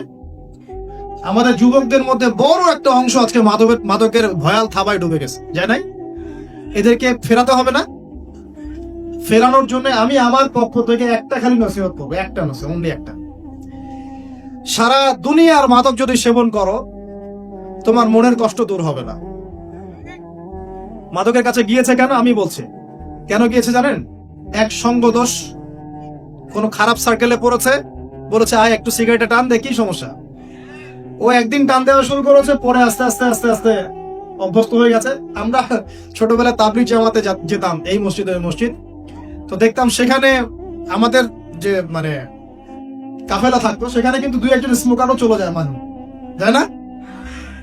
সেহরি করেছি আমরা, সেহরি করার পরে আমাদের এক বড় ভাই, কি সেই নেশা, আমার সিগারেট কোথায়, আমি এখন কি খাবো, আমার সিগারেট কোথায়? তাবলিগ জামাতে। তারপরে মাশাআল্লাহ উনি তাবলিগ জামাতে গিয়ে আলহামদুলিল্লাহ এখন আল্লাহর ওলি হয়ে গেছে। মানুষ এরকম মানুষ আছে না, সিগারেটের চেইন স্মোকার, নেশা। তো দেখুন, ওই স্মোক করতে গিয়ে আস্তে আস্তে বড় নেশা চলে গেছে, সঙ্গদোষ। 2 নাম্বার, ওই যে একটা প্রেম করছে জীবনে, প্রেমিকা ছেড়ে চলে গেছে, ওর ধারণা যে দুনিয়ার সব আমার চলে গেছে। একটা মেয়ে, মেয়ের অভাব নাকি দুনিয়ায়? হ্যাঁ, মেয়ের অভাব মনে করেন? শেষ জামানায় একটা ছেলের ঘাড়ের মধ্যে 40টা মেয়ে থাকবে। আরে ভাই, 40টা বউ না, 40টা মেয়ে, মহিলা। মানে আপনার ঘাড়ে থাকবে আপনার স্ত্রী, আপনার কন্যা, আপনার মা, আপনার বোন, আপনার শাশুড়ি, আপনার খালা, সব আপনার ঘাড়ে। শেষ জামানায় মেয়েদের সংখ্যা আস্তে আস্তে বাড়তে থাকবে, ছেলেদের সংখ্যা আস্তে আস্তে কমতে থাকবে। যুদ্ধ বিগ্রহ বেশি হবে, ছেলে মানুষ একটু বেশি মারা যায় না, বাইরে চলাফেরা বেশি করে, অ্যাক্সিডেন্ট আছে, রোড অ্যাক্সিডেন্ট, এই সেই, যুদ্ধ বিগ্রহ, এমনি গড়াইও ছেলেদের কম। আর ছেলেদের জন্মহার কিন্তু মেয়েদের চেয়ে কম, কারণ শিশু ছেলে মারা যায় বেশি, মেয়েরা মারা যায় কম। ছেলেরা এমনিতেই সংখ্যায় কম হবে, আর শেষ জামানায় মেয়েদের সংখ্যা আরো বেশি বাড়তে থাকে। একটা মেয়ে চলে গেছে, ব্যাস আপনি জীবনটা নষ্ট করে ফেললেন, কি হয়েছে? আর এগুলো কিন্তু কোনো ভালোবাসা না, এগুলো হচ্ছে একটা আবেগ। এটার নাম কি ভাই? এটা জাস্ট একটা আবেগ। এই যে ছেলেরা মেয়েদের সাথে হারাম সম্পর্ক করে এক পর্যায়ে যে ছেঁকা খেয়ে মাদকের কাছে গেল, এখানে মূল সমস্যাটা ভালোবাসা না, এখানে মূল সমস্যাটা ছিল আপনি আপনার নফসের কাছে হেরে গেছেন, আপনি আপনার নফসের কাছে হেরে গেছেন, আপনি আপনার প্রবৃত্তির কাছে হেরে গেছেন। এটা ছিল একটা জেনা, একটা যৌনতা, এটা ভালোবাসা ছিল না। এটাকে আমরা বলবো আপনি হরমোনিয়াস হয়েছেন। হরমোন আপনার শরীর থেকে যে থ্রো করে, এই হরমোনের ফলে আপনি একটা হরমোনিয়াস হয়েছেন, দ্যাটস অল। আর যে মেয়েটা আপনাকে উঠতি বয়সে এইসব মিথ্যা প্রতিশ্রুতি দিয়েছিল, সেও ছিল একটা প্রতারক। কি ছিল একটা? সে নিজেও জানতো না যে সে নিজে কি করছে, সে নিজেও জানতো না সে চায় কি, তখন আপনিও বুঝতেন না আপনি কি চান। এগুলো আর জীবন জগৎ বাস্তবতা রেসপন্সিবিলিটি সম্পূর্ণ আলাদা জিনিস। ভালোবাসার সংজ্ঞা কি তাহলে? ভালোবাসার সংজ্ঞা হচ্ছে, ভালোবাসার ডেফিনেশনটা হচ্ছে যে আপনি যাকে পছন্দ করেন, যাকে আপনি ভালোবাসেন, তাকে আপনি কতটুকু বোঝেন, এটা হলো ভালোবাসার ডেফিনেশন। আপনি তাকে বোঝেন কিনা, আপনি তার স্বপ্নের পাশে অংশীদার হতে পারছেন কিনা, তার যে লাইফের এম্বিশন, এখানে আপনি তার পাশে সাথ দিতে পারছেন কিনা, তার হাত ধরে থাকতে পারছেন কিনা, সে হোঁচট খেলে আপনি তার পাশে থাকতে পারছেন কিনা, হ্যাঁ, সে খারাপ সময় পার করলে আপনি তাকে সাপোর্ট দিতে পারছেন কিনা, আপনি তাকে কনফিডেন্স দিচ্ছেন কিনা, এগুলো ভালোবাসা। আমরা আমাদের সন্তানদেরকে ভালোবাসি না? সন্তান পড়ে গেলে আমরা হাত ধরে তুলি, ওঠো, কিছু হয়নি, আবার যাও, এটার নাম ভালোবাসা। আর এই যে নোংরা জেনা, হারাম অ্যাফেয়ার্স, এটার মূল জিনিসটা যৌনতা। এটা কি জিনিস ভাই? যৌনতা। যারা বলে না এখানে একটা ডিভাইন লাভ আছে, ঐশ্বরিক লাভ, আমি বলি একটা প্রতারণা। ঐশ্বরিক লাভ না, এটা হচ্ছে শয়তানি লাভ। কারণ কি দেখেন, মনে করেন আপনি তাকে খুব ভালোবাসেন, সে আপনাকে অনেক ভালোবাসে, তাহলে এখন তার সাথে দেখা করেন না, দেখাটা বন্ধ করে দেন, হাত ধরেন না, জড়াই ধরেন না, শারীরিক সম্পর্ক করেন না, আপনি এখানে তার সাথে পর্দা মেনটেন করেন, দেখেন পারেন কিনা। সে বলবে না আমি রাজি না। মেয়েও রাজি হবে না, ছেলেও রাজি হবে না। মেয়েও একটু সুরসুরি পছন্দ করে, ছেলেও পছন্দ। আর এদিকে তো বিয়ে কঠিন করে ফেলা হয়েছে, এদিকে আবার পর্নোগ্রাফি ছড়ায় দেওয়া হয়েছে। তো সব মিলায় এরা নিজের চরিত্রকে হেফাজত করতে ব্যর্থ হচ্ছে। সলিউশন কি? সলিউশন হচ্ছে ভালো কাজে ব্যস্ত থাকা, নামাজ ঠিকঠাক মতো পড়া, কোরআনকে সময় দেয়া, রিজিকের সোর্স তৈরি করে আল্লাহর কাছে একজন নেককার মেয়ে চেয়ে নেয়া, এবং দিনদারিতা দেখে একটা মেয়েকে বিয়ে করে ফেলা। বিয়ে করবেন জাস্ট যখন আপনি কবুল বলবেন আল্লাহ পাকের কালিমাকে সাক্ষী রেখে, আপনি ফিল করবেন যে তখনই আল্লাহর পক্ষ থেকে এই অপরিচিত একটা মানুষের প্রতি আপনার একটা মহব্বত তৈরি হয়ে যাবে। এটাই ভালোবাসা, এটাই ভালোবাসা। আর এটা আল্লাহ রাব্বুল আলামিন সূরা রুমের মধ্যে বলেছেন। সূরা রুমে আল্লাহ বলেছেন, ওয়াজআলা বাইনাহুম মাওয়াজ্জাতা ওয়া রাহমা, আমি আল্লাহ তাদের মাঝখানে মহব্বত এবং ভালোবাসা সৃষ্টি করে দিই। আল্লাহু আকবার। আল্লাহ সৃষ্টি করে দেন। আমাদের নারীদেরকে দেখবেন, নানা নাই, দাদা নাই, দাদি নারীদেরকে দেখবেন, বলবেন না আমি আমার স্বামীর ভিটা ছেড়ে কোথাও যাব না, বলে না? তাদের বিয়ে হয়েছিল, দেখা যায় দাদার বয়স ছিল তখন 16 আর দাদির বয়স ছিল তখন 14।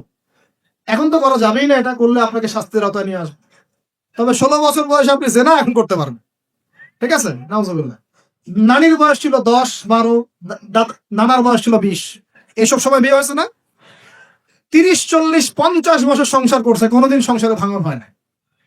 বুঝছেন? এমন এটা ভালোবাসা। একজন একজনের সম্মান বুঝতে শেখা, একজন একজনের পাশে থাকা, একজন একজনের স্বপ্নে পাশে থাকা, হোঁচট খেয়ে পড়ে গেলেও হাত ধরে উঠানো, পিছন থেকে কনফিডেন্স দেওয়া, তাকে বোঝা, রেসপেক্ট করা, সবচেয়ে বড় কথা বিশ্বাস করা। কি করা? ভিতর থেকে বিশ্বাসটাই হচ্ছে ভালোবাসার সবচেয়ে বড় নিদর্শন। বিশ্বাস নাই, এখানে ভালোবাসার কোনো দামই নাই। তো যেটা আপনি মাদকে যেদিক দিয়ে গিয়েছেন, এটা একটা জেনার রাস্তা ছিল। কিসের রাস্তা ভাই? শয়তান আপনাকে নিয়ে গেম খেলেছে।